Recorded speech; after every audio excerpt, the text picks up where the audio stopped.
Chapter 797. Although she found that the Heaven and Earth Rui mirror did not recognize her as its master, Yanfang did not intend to give up.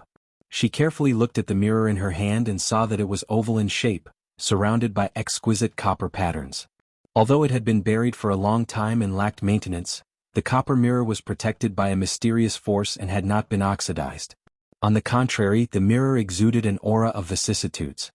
These patterns were either the outlines of auspicious clouds or lotus thrones, but the most eye-catching one was the image of a graceful female heaven immortal behind the mirror. Her face was a little blurry, but one could vaguely tell that she was a very beautiful woman. Yanfang pressed her hand on the front of the mirror. As soon as she channeled her true essence, ripples would appear on the surface of the mirror. However, no matter how much Yanfang channeled, the ripples would only gently form layer after layer of ripples. It was like a stone falling into a deep pool. Besides creating circles of ripples, there was no other reaction. Damn it! Why is it like this? This time, Yanfang injected her Jinqi for nearly half an hour, but she never noticed anything unusual. Ordinary powerful magical weapons were like horses. Some were hot-tempered while others were docile. But if one wanted to control these powerful magical weapons, one had to first get on the horse and compete with it. Those with great strength and skills could naturally subdue powerful magical weapons. However, there was no reaction from the continuous input of Jinqi. It was as if she was riding on a stone horse, and the powerful magical weapon did not pay attention to her at all. Such a situation was unique and extremely abnormal. Yanfang was surprised and anxious. She wished she could break the Heaven and Earth Rui mirror in her hand and smash it to see what was going on inside. It was not easy to get the Heaven and Earth Rui mirror, but she could not use it.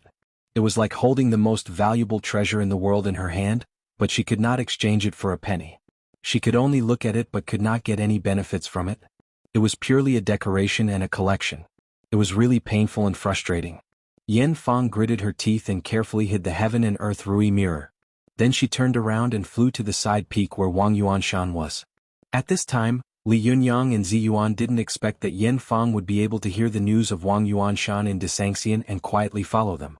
After going up the mountain, Zi Yuan was in a panic and didn't pay attention to the situation around her, so she didn't notice Yanfang's existence. The two of them slowly walked side by side on the mountain road. Li Yundong coaxed Zi Yuan along the way, picking some irrelevant happy things to tell her, trying to make her happier. Li Yundong was extremely eloquent. After coaxing for a while, he finally coaxed Zi Yuan to stop crying. Although she did not break into a smile, the gloomy expression on her face faded a lot.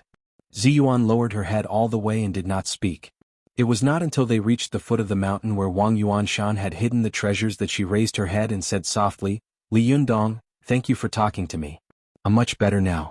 Let's go up and get the Cosmos Compliance Mirror." Seeing that Zi Yuan had finally spoken, he couldn't help but smile and say, "Thank God you're finally talking to me." He wanted to distract Zi Yuan's attention, so he said, "By the way, what kind of powerful magical weapon is this Cosmos Compliance Mirror? Why have I never heard of it?" Zi Yuan looked up at the steep rock wall of the mountain and confirmed the direction.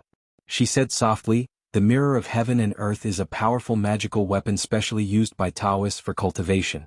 It can adjust the direction a cultivator wants to improve according to the user's will. Even without the guidance of a famous teacher, without a precious book, and without any elixirs, one can still cultivate a divine skill that can penetrate the heaven and earth." Li Yundong gasped.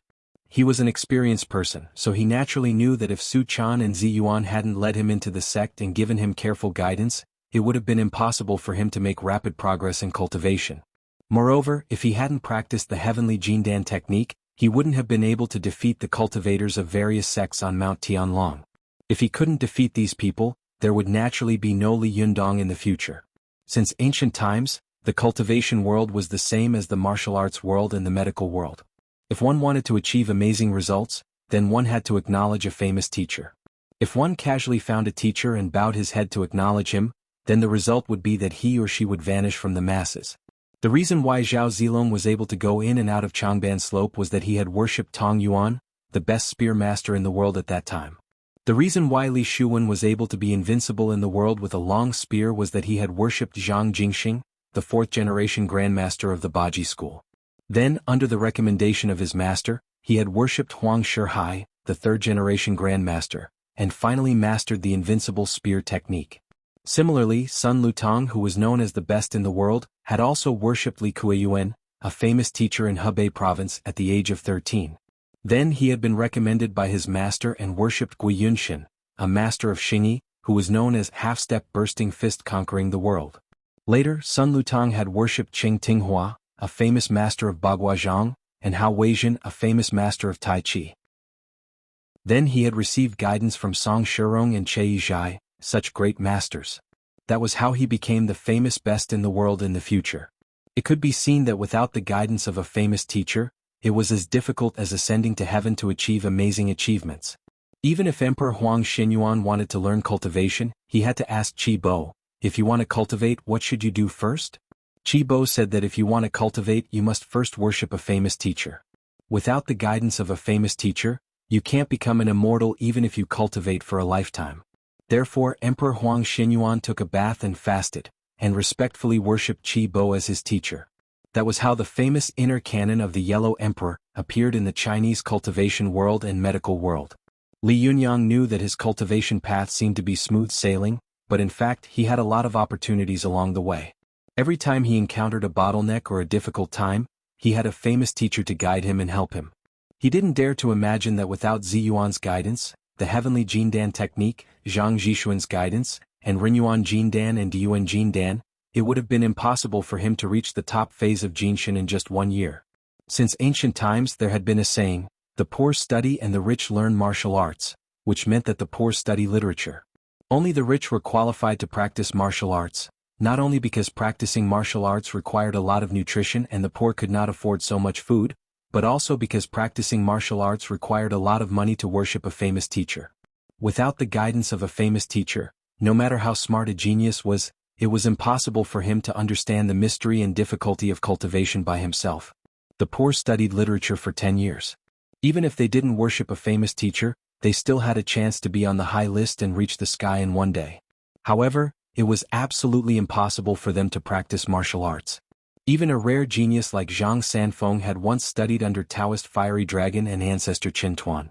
That was how he was able to establish the Wu-Tang sect in the future. But Ziyuan said, "This mirror of heaven and earth can allow any cultivator to cultivate a divine skill that can penetrate the heavens and the earth without the need to worship a famous teacher, read the classics, or take pills. What kind of concept is this?" Li Yunyang was stunned by Ziyuan's understatement for a while.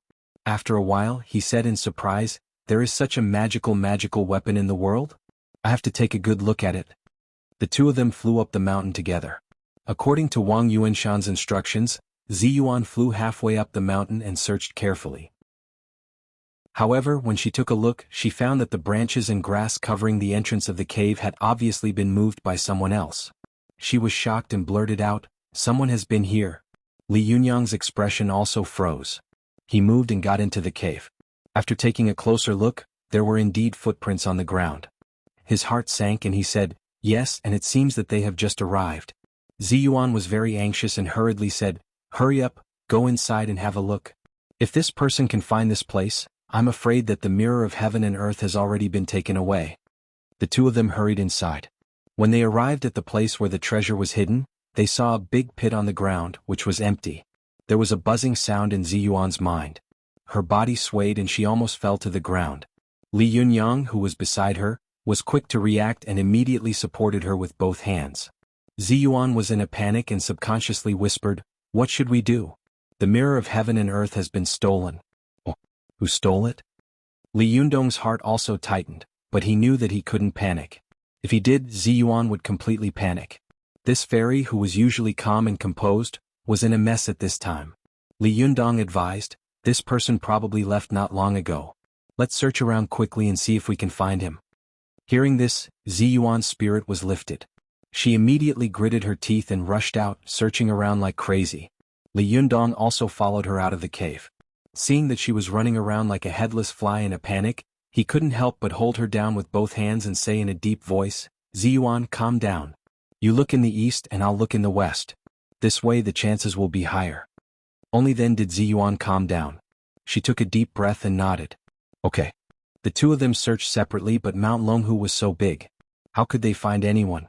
Even if they saw anyone, they were either Taoist priests of Mount Longhu or wanderers. How could there be anyone with a strange expression?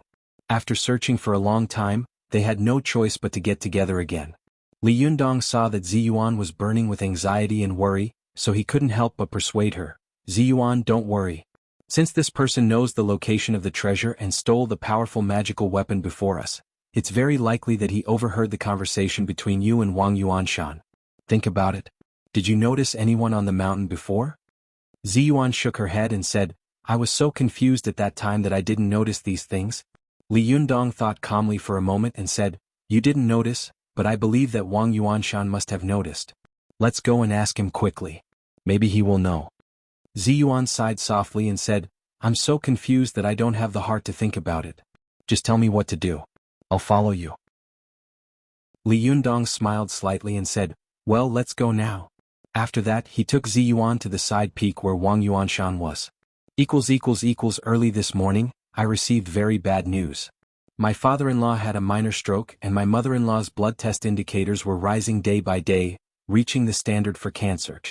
My wife asked for leave to go back to Shanghai and I had to go to Beijing, so I couldn't go back to Shanghai. I had to rush back to Suzhou from Beijing on Tuesday. After dealing with the update, I could go to Shanghai on Wednesday. Things are all coming together, so I'll try my best to keep updating. Alas, I hope everyone can understand.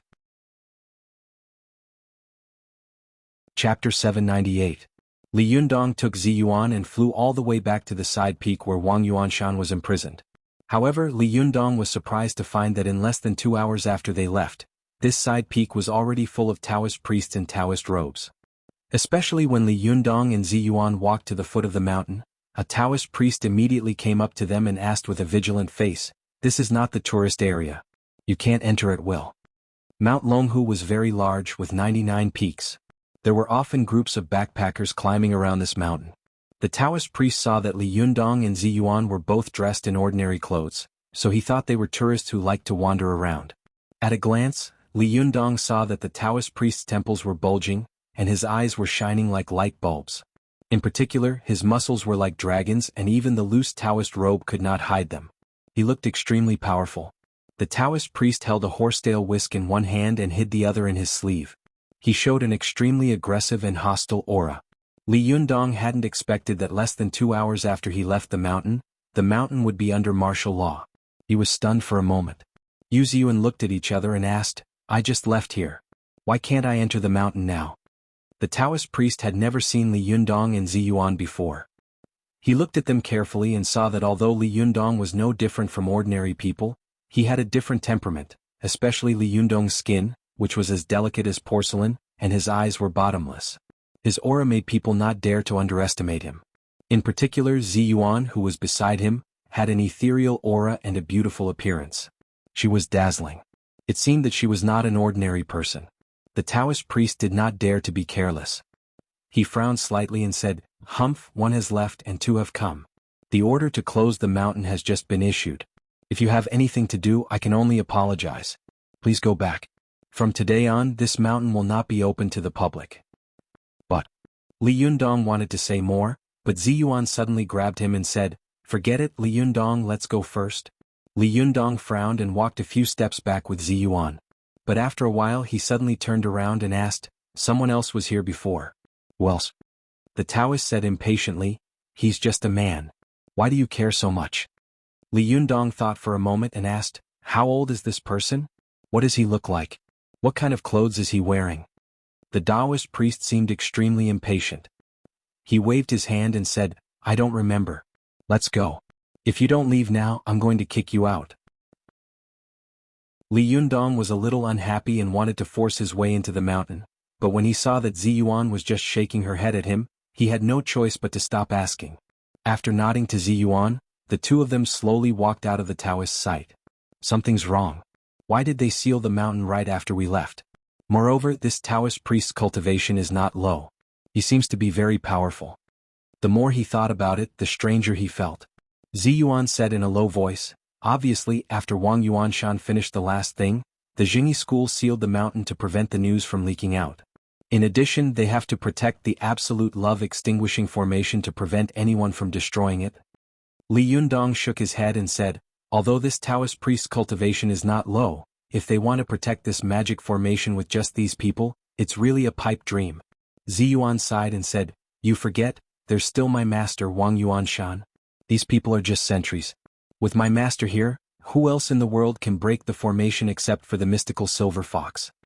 Li Yundong was silent and said slowly, then who do you think the man the Taoist priest mentioned was? Could he be the one who stole the mirror of heaven and earth? Ziyuan thought for a moment and said, it can't be such a coincidence, can it? Maybe he's just an ordinary person who wants to climb the mountain? Li Yundong sighed and said, then who are we going to find out his whereabouts now?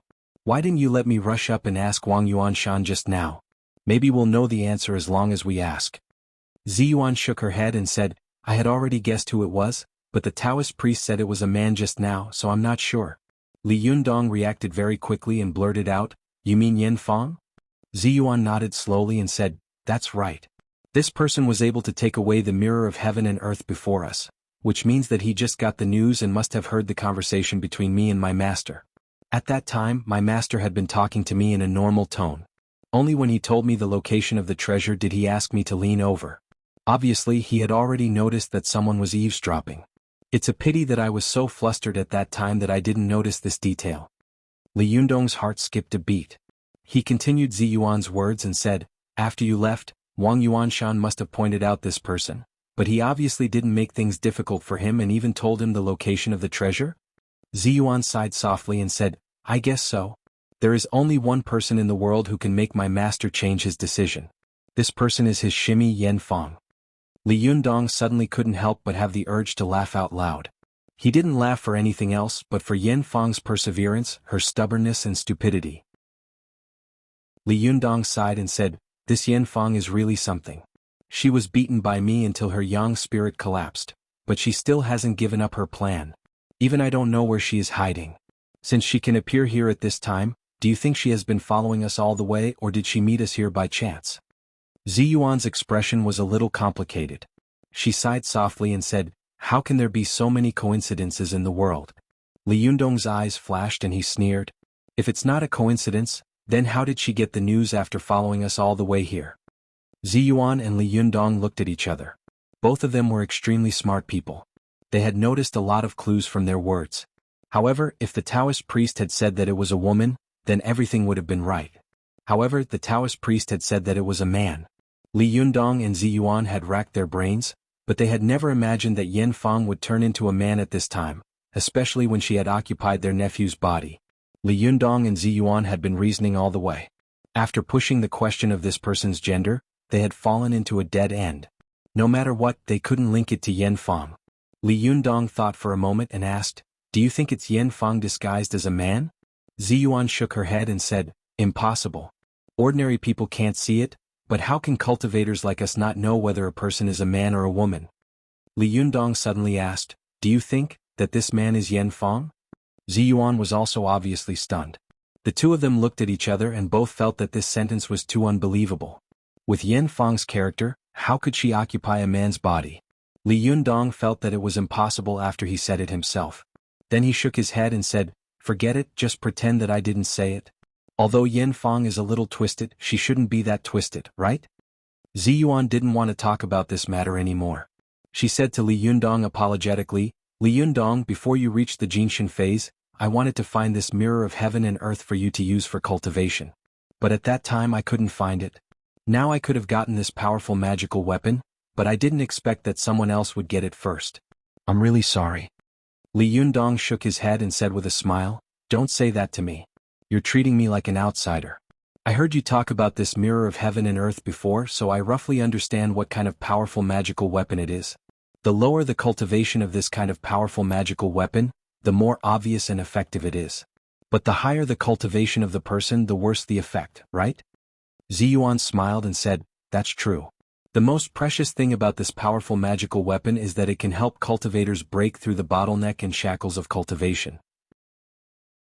People can still soar to the sky without relying on famous teachers, classics, and elixirs. Li Yundong laughed and said, that's right. Even if this powerful magical weapon is in my hands, it will just be icing on the cake. It can't play any obvious role. Moreover, even if this powerful magical weapon is obtained, it may not be useful. It will take a long time to cultivate. Ziyuan also knew that Li Yundong was now one of the top masters in the world. Before he broke through to the Jinshin phase, this mirror of heaven and earth was a priceless powerful magical weapon. But now, this powerful magical weapon was not even as useful as the 7 treasure pouch. At this time, hearing Li Yundong's words, Ziyuan suddenly felt a lot more relieved. She smiled and said, "Since you think so, I feel much more at ease. However, Master's powerful magical weapon will eventually be found." Li Yunyang said, "Don't worry. Yin Fang took great pains to get the Chenkuan Rui mirror. Her purpose is to target our Fox Zen school. When the time comes, she will definitely show up. We just need to wait for her to show up." Ziyuan sighed softly and said, "That's the only way. I hope Shu can turn back as soon as possible." Li Yundong smiled and said, "Let's go back. It's time to go back and prepare to steam flour cakes and make dumplings. I haven't tasted your cooking yet." Ziyuan also knew that if Yin Fang wanted to hide, no one in the world would be able to find her. Although she was anxious now, urgent things could be done slowly. The more anxious she was, the calmer she had to be. As Li Yundong had said, since the mirror of heaven and earth might be in Yin Fang's hands, she would definitely come to them when the time came. All they had to do was to spend the new year in peace and then prepare for the Thunder Tribulation. Li Yundong and Ziyuan moved and flew in the direction of Tianan City. Not long after they left, a figure slowly walked out of a forest far away from them. It was Yin Fang. Yin Fang rushed to the foot of the side peak before Li Yundong and Ziyuan. She wanted to ask Wang Yuanshan about it, but she was also stopped by the Taoist priest in charge of guarding and could not enter. However, she did not dare to reveal her identity. When she was about to grit her teeth and force her way in, Li Yundong and Ziyuan happened to arrive. She had to leave quickly and hide. After Li Yundong and Ziyuan left, she dared to show up again. While she was hiding, when Yin Fang returned to the foot of the side peak, she found that the number of Taoist priests patrolling the mountain had doubled. Moreover, all of them were at the top level of Yang spirit. If she met one, she could barely deal with it, but if there were so many, then I'd better run. Yin Fang's heart was filled with hatred. She looked up at the mountain unwillingly and thought to herself, "Shirdi, I won't let you die like this. I will definitely figure out the mystery of the mirror of heaven and earth and come back to save you." Thinking of this, Yin Fang gritted her teeth and disappeared into the dense jungle like a ghost. Thank you for your concern. I didn't sleep well last night. I only slept for 5 hours before I got up to catch the train. I was not in a good state of mind all day. After running outside for a day, I am now staying in the Ibis Hotel in Beijing. The environment is very good, but I am a little too tired. I worked hard and finally didn't stop updating. As for the other update, I can only get up tomorrow morning to make it up. I hope you can understand. Chapter 799. When Li Yundong and Ziyuan returned home in Tianan City, they found that Su Chan and the others had already returned from Desangxian's shop. The people of the Fox Zen school were happily making steamed flour cakes in the living room. Because the flour had been kneaded and fermented yesterday, all the people of the Fox Zen school as well as Zhou Qin and Lin Miao were happily pinching their cakes in the living room. Su Chan and Zhou Qin had no idea that Ziyuan had encountered something that made her heart broken. The two of them were laughing so hard in the living room that their noses and eyes could not be seen. They looked at each other's cakes and they were having a lot of fun. Ruan Hongling was also among them, pinching a cake sullenly. Her mind was not here, so she immediately noticed the return of Li Yundong and Ziyuan. When she heard the sound, she looked up and saw Ziyuan at first glance. She was happy at first, but then her face fell again. She continued to pinch the dough in her hand with a sullen face. When Su Chan, Zhou Qin and the others saw Li Yundong coming back, they all cheered and laughed. Su Chan held the cake in both hands and skipped to Li Yundong. She said with a smile, "Yundong, look, this is the cake I made. Isn't it beautiful?" At a glance, Li Yundong saw that Su Chan's hands were covered in flour, and her face was covered with white flour marks. She looked like a dirty kitten. The flour cake in the girl's hand was a scene. There was a small bridge and a willow tree in the scene. Next to the bridge, under the willow tree, there were 2 little people. The 2 little people were a man and a woman. The man was standing on the small bridge carrying the girl on his back. The 2 of them were close to each other. The girl held the boy tightly with both hands, wishing she could rub herself into the boy's body. Although Su Chan was sometimes careless, she was clever and deft. The flour cakes she made not only had tiny characters and patterns on the small bridge, but even the leaves of the willow tree were made into willow leaves by her small scissors. The 2 dough figurines had delicate facial features. Although they hadn't been colored yet at first glance, others felt that the 2 dough figurines were vivid, as if they could jump up on their own if they were given a breath of immortal qi. As soon as Li Yundong saw the cake Su Chan was making, he laughed. He knew that this was the scene when he had found Su Chan again in Shantang, Dongwu City. This was also something that only the two of them knew. Li Yundong smiled at Su Chan, his smile extremely gentle. Su Chan also looked at Li Yundong, smiled sweetly and said, "Yundong, did I do a good job?" The little girl usually got along with Ziyuan and Zhou Qin. The two of them were not weaker than her in the areas that the little girl was good at. In many areas that the little girl was not good at, they made the little girl feel ashamed of her inferiority. But today, when it came to making flower cakes, she was the only one who was good at it. She had skillfully made this vivid, exquisite and beautiful flower cake. Su Chan was both proud and happy, so as soon as she saw Li Yundong, she ran over to ask for praise. The smile on her face was even more happy, as if she had already heard Li Yundong's praise. The eager look in her eyes seemed to be saying, "Praise me, come and praise me." Li Yundong laughed in his heart. After carefully looking at the cake, he pretended to be in deep thought, frowned and shook his head. Su Chan's heart skipped a beat when she saw this. She suddenly asked uneasily, "What's wrong? Is it not good?" Li Yundong's face was tense and he sighed. "No, it's very bad." The smile on Su Chan's face suddenly froze. The greater the expectation, the greater the disappointment. The little girl looked back at the cake in the hands of the others and felt very wronged. She thought to herself, "They are all not as good as me. Why does Yundong still say that mine is not good?" The little girl couldn't help but burst into tears. Tears the size of beans kept rolling back and forth in her eyes, as if they were about to burst in the next second. Seeing the little girl like this, Li Yundong held back his laughter and deliberately sighed seriously. "Your cake is so beautiful and exquisite. How can I have the heart to eat it later? Do you want to steam it and use it as a tribute?" When Su Chan heard this, she realized that her master was teasing her. She smiled through her tears, rolled her eyes at Li Yundong, and said in an extremely coquettish tone, "You're so annoying. You only know how to play with me." This sentence was unintentional, but Li Yundong was listening attentively. He quickly blinked at the little girl and his eyes were ambiguous and smiling. Su Chan immediately understood, and her pretty face turned red. With a flushed face, Su Chan stamped her feet and said, "I'm going to ignore you. I'm not done yet." As she said this, she lowered her head and slipped back to the table like a thief. She took the small scissors and carved something on the cake, but her heart was in a mess because of Li Yundong's teasing. Her heart was flustered and her hands were a little out of control. She almost cut off the man's head with the scissors. At this time, Zhou Qin and the others also greeted Li Yundong and Ziyuan with a smile. As soon as Ziyuan returned, she was infected by the happy atmosphere, and the depression in her heart was temporarily swept away. She temporarily put her unhappiness aside, forced herself to cheer up, and nodded to everyone with a smile. She went to the kitchen to wash her hands, rolled up her sleeves and was ready to make a cake. Li Yundong came to the table with a smile and looked at them one by one. Zhou Qin's craftsmanship was not as good as Su Chan's, and she also knew that the most difficult thing to make was a person, so she was very sensible and didn't ask for a snub. She made a burning thumb pot magic treasure, and now she was carving around it with a toothpick. The little foxes also had good skills.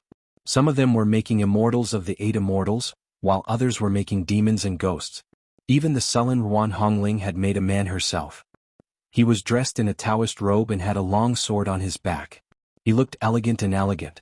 It seemed to be Wang Yuanshan. Li Yundong couldn't help laughing. "What are you making? Don't make it too beautiful. It's like a work of art. Who would be willing to eat it later?" His words made everyone laugh. Li Yundong glanced around and saw that Lin Miao, who had blonde hair and blue eyes, was a little evasive. He smiled and said, "Lin Miao, show me your work of art." Lin Miao's face suddenly turned red. She hid her hands behind her back and refused to take them out. The little foxes on the side also turned their faces away and secretly laughed. Seeing this, Li Yundong became more and more curious. He said with a smile, "Lin Miao, it doesn't matter. You haven't made it before, so it's normal that you can't make it well. The important thing is to participate. It's not like you have to make a work of art to participate in a competition." Only then did Lin Miao take out her hands hesitantly from behind her and hold the dough ball in her hands in front of Li Yundong's eyes. Li Yundong took a look and suddenly gasped. "Wow, what is this?" He saw that the dough ball had been squeezed out of shape. Especially when Lin Miao had pinched it with her 10 fingers just now, it had been pinched into circles around it. It really looked like some kind of excrement. Li Yundong's expression was strange and his eyes were blank. Lin Miao's face was so red that it almost bled. She couldn't wait to throw away the dough ball in her hand, dig open the ground and find a crack to hide in. Zhou Qin, who had always had a good relationship with her, tried to smooth things over for her. She said, "Master, just now cook. Lin Miao made a puppy. It's very beautiful." When the people around heard this, they all burst out laughing. Lin Miao had indeed wanted to make a puppy before, but she had never made such a thing before. She was not a cultivator like the others, and her control of strength was exquisite. How could she make something decent? It was not easy for her to make one, and Ling Yu, the little fox next to her, saw it. She blurted out, "Ah, is that a pig? It looks like it." When Lin Miao heard this, her face turned green. She hurriedly explained, No, I made a dog, a dog." When the other little foxes heard this, they also gathered around. These little girls were usually noisy, and they would argue with each other for a long time over a small matter. Now that they saw the dog that Lin Miao had made, their opinions were surprisingly unified. They all said that it was a pig. Lin Miao was depressed when she heard this, so she had to find Su Chan, who was the best at cooking, and let her judge. However, Su Chan saw the flour cake in her hand and blurted out in surprise, "Ah? Why did you make a pig? It's so ugly." Lin Miao burst into tears and immediately kneaded the dog in her hand into dough. At this time, Li Yundong and Zi Yuan had just returned. After listening to Ling Yu's story, Li Yundong couldn't help laughing in his heart. The smile on his face became even wider, making Lin Miao feel ashamed. Su Chan, who had been teased by Li Yundong, felt a little sympathy for Lin Miao. She couldn't stand it, so she quietly poked Li Yundong, coughed dryly and said, "In my opinion, the one Lin Miao made is a good flour cake. Otherwise, who would be willing to eat it when everyone makes it more beautiful? We can't just sit back and watch when we make it, right?" As soon as Su Chan spoke, the other little foxes also smiled and said yes. Everyone took the opportunity to leave the stage. After all, they were all on the same side. They lived under the same roof and would see each other all the time. Why bother? Why bother? Li Yundong also tried hard to hold back his laughter and said seriously, "Yes, I agree with Comrade Su Chan very much. What she said is very reasonable. Although the shape of Comrade Lin Miao's flour cake is simple, it is easy to understand, concise and skillful. It combines practicality and artistry, and can be called a model of flour cake of this generation." As he spoke, he became more and more excited. He pointed to the flour cake in Lin Miao's hand and said, "Look, although the shape is irregular, it is full of the style of postmodern magic. The unique shape also has the style of Picasso, abstract and thought-provoking. Look at the shape, it looks like an elegant cloud. Such an elegant cloud really allows one's imagination to run wild and let one's imagination run wild." Li Yundong was very eloquent, and he had praised the extremely ugly dough to the sky. Lin Miao didn't know that Li Yundong had a bad habit of teasing people seriously, so she was stunned by Li Yundong's words. She subconsciously looked at her hands, and a little curiosity appeared on her face. She was no longer so embarrassed. She thought to herself, "Could it be that I really made a mistake?" But Lin Miao didn't know that Li Yundong's bad habit had been deeply experienced by Su Chan, Zhou Qin, Zi Yuan, and the others. Even the little foxes knew about Li Yundong's habit. They all turned away slightly and tried hard to hold back their laughter. Even Zi Yuan couldn't help but keep a straight face, and the corners of her mouth curled up slightly. After Li Yundong praised her for a while, he took a deep look at Lin Miao and said, "Lin Miao, you have just become my disciple, and you have already made such an earth-shattering work. I am really touched, so I have decided to sing a song for you to commemorate your virginity." Lin Miao was a little confused by Li Yundong's words. She just looked at him blankly, but she saw Li Yundong take a deep breath and sing, "There is a cloud made of rain in the wind, a cloud made of rain. A cloud made of rain. A lump, a lump." When Su Chan and the others heard this, they looked at the dough in Lin Miao's hands again. "This shape, this pattern, isn't it a lump?" They finally couldn't hold it in any longer and burst into laughter. I didn't sleep well again. I woke up at 5 o'clock. I tossed and turned and I really couldn't sleep. I'd better get up and make up for the chapter 1 missed yesterday. Alas, I really can't afford to be hurt by the sins of a writer. Chapter 800. Chinese was broad and profound. Changing a word would have a completely different artistic conception. Li Yundong casually changed a word, and the lyrics of the whole song suddenly had a different meaning. Su Chan, Zi Yuan, and the others looked at the cloud made of rain in Lin Miao's hand with strange looks. They all knew that it would be fine if Li Yundong didn't sing. Once he sang, even if the flour cake was steamed, no one would eat it. At this time Lin Miao really wanted a crack in the ground so that she could hide in it. She blushed and wished she could throw the flour cake in her hand away. Su Chan, who was beside her, held back her laughter and took the flour cake from Lin Miao's hand. With a little pinch of her fingers she made a delicate little cat. She handed it to Lin Miao with a smile and said, "Well, ignore this guy. He only knows how to make fun of people. Let him pinch it himself. Maybe he won't be able to make this cloud." Lin Miao finally had a way out. She smiled at Su Chan with great gratitude, but her eyes didn't dare to look at Li Yundong at all. Li Yundong chuckled and glared at Su Chan, pretending to be angry. "In front of so many people you actually ruined my show. Do you really want to tear down the roof tiles?" Su Chan made a face at Li Yundong. "If you have the ability, make one yourself." Li Yundong raised his head and laughed. "Are you looking down on me? Look carefully." As he said this he reached out to grab the dough. Su Chan, who was beside him, immediately pushed him to the bathroom with a smile. "Go wash your hands first. It's so dirty." Li Yundong wiped the little girl's body with his hand a few times with a cheeky smile and said, "Okay, I've wiped it clean." The little girl was so angry that she jumped up and patted the place on her body that had been wiped by Li Yundong. She said angrily, "You're so annoying. Where are your new clothes? I didn't even get them dirty when I made the flour cake, but now you've made them dirty." Li Yundong covered his chest with an exaggerated expression of sadness. He pointed to the face that the little girl had made of him carrying her across the bridge in Shantang and said in a choked voice, "At that time, you grabbed my clothes so dirty that I couldn't wash them clean. Now I touched you a few times and you despise me so much." Seeing Li Yundong's tearful appearance, Su Chan couldn't help but burst into laughter. She put one hand on her waist and touched Li Yundong's hair with the other hand. She imitated Li Yundong's previous expression and said with a heroic smile, "Don't worry, I won't despise you. In the future follow me and you'll have a good life." Li Yundong was so angry that he laughed. He slapped Su Chan's round and perky buttocks and pretended to be angry. "You have no respect for your elders. Don't you know that a man's head and a woman's waist can only be looked at but not touched?" The girl seemed to have thought of something. Her eyes sparkled and her cheeks reddened. She leaned over to his ear and giggled. "Didn't I touch your head last night?" Li Yundong naturally knew that it was Xiao Tu, not De Tu. Seeing that the little girl was shamelessly whispering such shameful things to him on such an occasion, his heart warmed up. He pretended to be angry and glared at the little girl, but in a low voice, he said, "I'll let you touch me again tonight." The two of them flirted as if there was no one else around. The little foxes on the side watched with interest, but Zhou Qin and Ziyuan couldn't help feeling a little jealous. Zhou Qin coughed dryly and said, "Master, hurry up and wash your hands. Make a flour cake for us to broaden our horizons." Li Yundong rolled up his sleeves and snorted. "Get ready to stab yourself." "Ahem, no, get ready to open your eyes wide." Zhou Qin burst out laughing.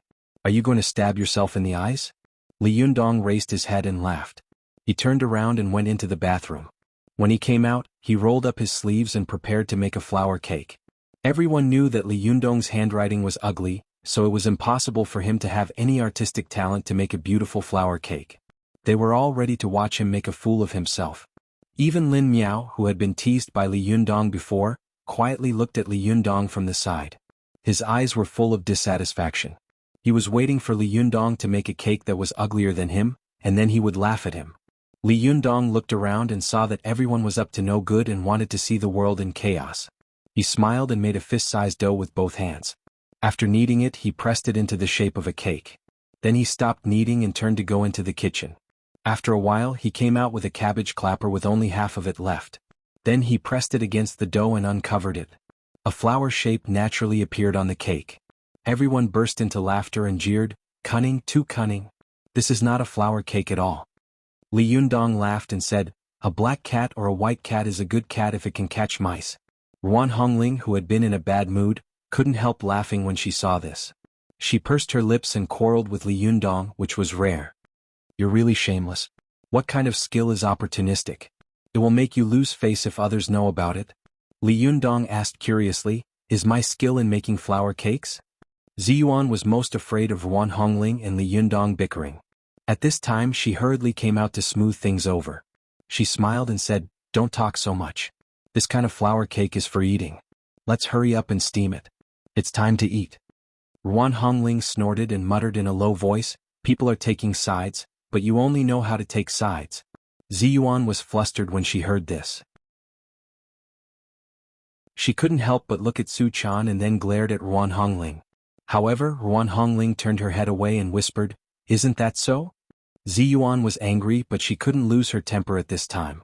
Fortunately, Su Chan and the little foxes were busy making flour cakes again. Their hands were nimble, and they quickly made one exquisite and beautiful flour cake after another. Lin Miao, who was standing to one side, was full of envy. She really wanted to try making another one by herself. She looked eager, but she was afraid that she would be laughed at if she didn't make it well. Seeing her like this, Su Chan smiled and pinched a ball of dough, then handed it to Lin Miao. "Here, take it." Lin Miao retracted her hand and quickly shook her head with her hands behind her back. "No, I really won't make it." Su Chan smiled and said, "Oh, everyone has their own strengths. What's so strange about not being able to make a cake? I can't even cook well. Now Yundong doesn't even allow me to get close to the kitchen. I hate it." As she said this, she wrinkled her cute little nose at Li Yundong, looking cute and innocent. Li Yundong couldn't help laughing. "You're good. You actually exposed your shortcomings. If I were you, I would be embarrassed to say such things." Su Chan said angrily, "I'm helping you enlighten your disciple."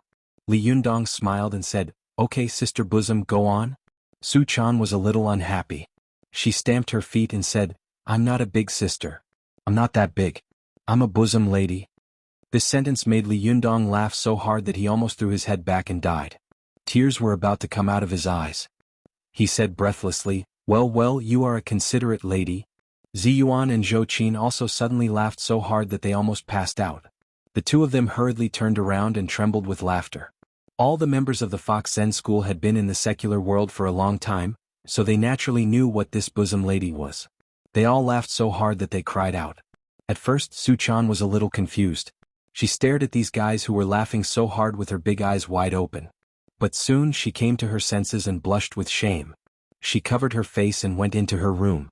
Li Yundong laughed so hard that his stomach hurt. After he managed to hold back his laughter, he went into the room to coax Su Chan. However, no matter how Li Yundong coaxed Su Chan, she just buried her head in the pillow like an ostrich and refused to go out again. Li Yundong held back his laughter and said, "How long are you going to hide in the pillow like this? Won't you eat the cake later?" Su Chan buried her head in the pillow and said in a muffled voice, No. You bully me, you only know how to bully me." Li Yundong's face twitched with laughter and he cried out in grievance, "I didn't. You said that you were bosom lady." Su Chan was so angry that she turned her head and pounced on Li Yundong, scratching and biting him. "You're so annoying, I hate you so much. If you say that again, I'll bite you to death." Li Yundong laughed, held the girl's soft and slender waist and whispered in her ear, "Okay, come and bite me at night." Li Yundong emphasized the word bite, and Su Chan naturally understood what it meant. Her pretty face turned red and she rolled her eyes at Li Yundong. "I'll bite you to death at night." Li Yundong chuckled and tapped her nose. "I'll be waiting." The two of them chatted in private shamelessly. Outside, Ziyuan and the others were busy preparing the steamed cake. After Li Yundong finally coaxed Su Chan, he walked out of the room and saw that the steamed cake had already begun in the kitchen. Lin Miao stood aside and looked enviously at Ziyuan, who was busy skillfully in the kitchen. Li Yundong walked over and said with a smile, "What's wrong? Haven't you done it before?"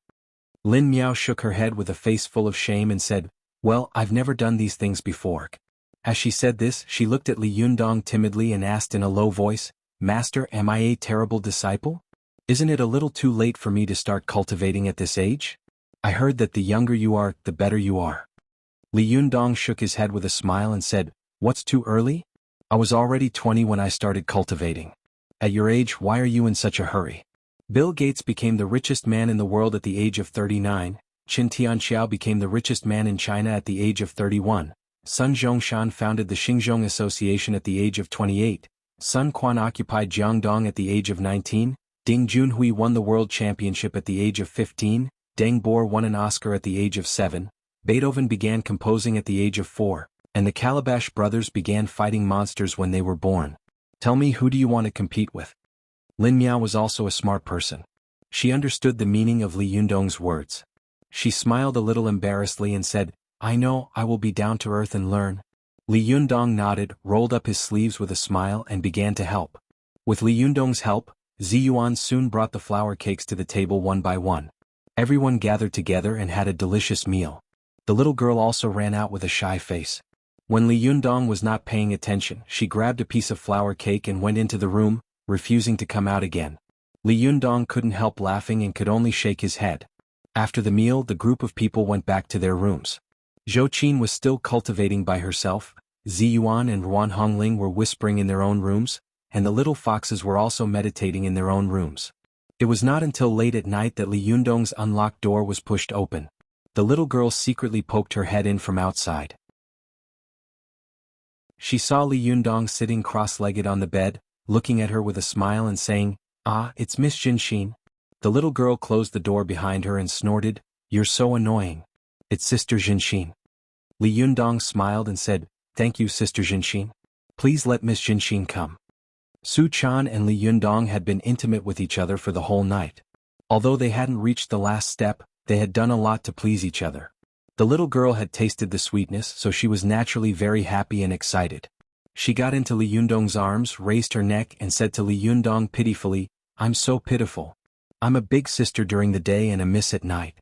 Li Yundong couldn't help but burst into laughter. He hugged the little girl dotingly and rubbed his nose against her cheek. "Silly," he said. "Just treat me as your mistress, okay?" Su Chan made a face and said, "You're so annoying. It sounds so bad. Say something else." Li Yundong laughed and said, Okay, Miss Jinxin is here. Little girl, I'm waiting for you to bite me to death." Su Chan blushed and giggled. "You're so shameless. You only know how to think about this kind of thing." As she said this, her eyes turned and her eyes were as charming as silk. After pulling back her hair, she took a bite, I updated very late. Sorry because I came back even later. I'll get up tomorrow morning to make up for the second update. I really can't stand it, so I'm going to sleep.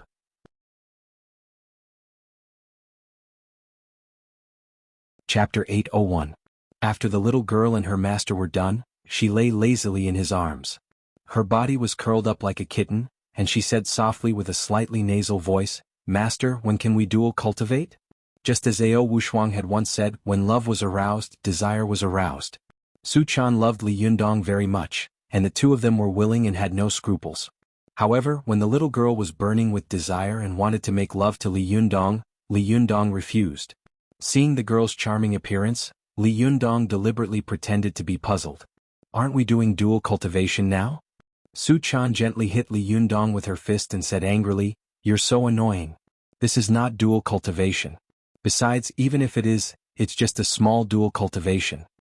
Li Yundong chuckled and said, "Oh, do you want to do dual cultivation so much?" The two of them were talking in private.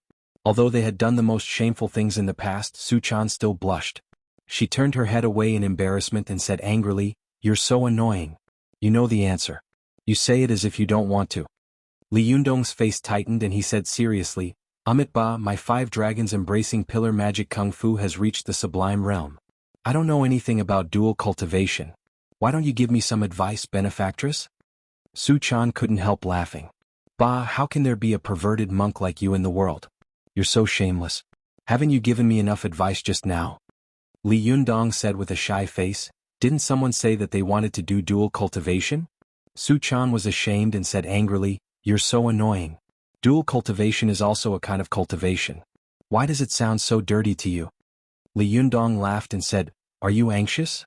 "Humph, when this old man wanted it back then, I had all kinds of excuses and reasons.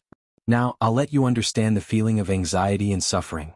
When you've cultivated the 9 white bone claw to the 9th heavenly layer, then come and compete with my 5 dragons embracing pillar." The two of them laughed for a while and Su Chan felt drowsy, but she still forced herself to talk to her master. Li Yundong saw that she was really sleepy, so he said softly, "If you're tired, go to sleep. Why don't you go back to your room?" The little girl and her master were very intimate, and they couldn't wait to be together every second. Now that the heat was coming, how could she be willing to leave? She wriggled in his arms and said coquettishly, "No, I want you to hold me to sleep." Li Yundong couldn't help laughing. He held the little girl in his arms as if he were holding a large pet. He patted her back with one hand and coaxed her softly, "Okay, I'll hold you to sleep." The little girl adjusted her posture with satisfaction and changed to her most comfortable position. Then she fell asleep in Li Yundong's arms. After a while, there was a soft and lovely snoring sound coming from her sinuses. Li Yundong looked at the little girl in his arms lovingly, and his heart was full of joy and satisfaction. He couldn't help but think of the scene when he had just been driven out of the rental house by the landlady. He had taken the little girl to live in the temporary hotel, and he had held her for the night. He had endured it for the whole night. For a moment, the smile on Li Yundong's face became more and more gentle. He couldn't help but reach out his hand and gently stroke the beautiful hair on the side of the little girl's forehead. It was as if he was guarding the most precious treasure in the world. He sat quietly on the bed by himself, not moving at all, for fear that if he moved, he would wake up the sleeping girl. Li Yundong held Su Chan in his arms and couldn't help but think of what had happened recently. He vaguely felt that danger was approaching, but this kind of danger could not be seen or touched. Even if he wanted to be on guard, what he could do was extremely limited. In particular, Li Yundong was very worried about Ziyuan. If Wang Yuanshan really died with the mystical silver fox, the blow to Ziyuan would be obvious. Li Yundong didn't even know if Ziyuan would be depressed. Although it was unlikely, Li Yundong still didn't want to see her eyes full of sadness. But if he wanted to save Wang Yuanshan, what should he do? Where should he start? If he wanted to save Wang Yuanshan, it was necessary to break the formation.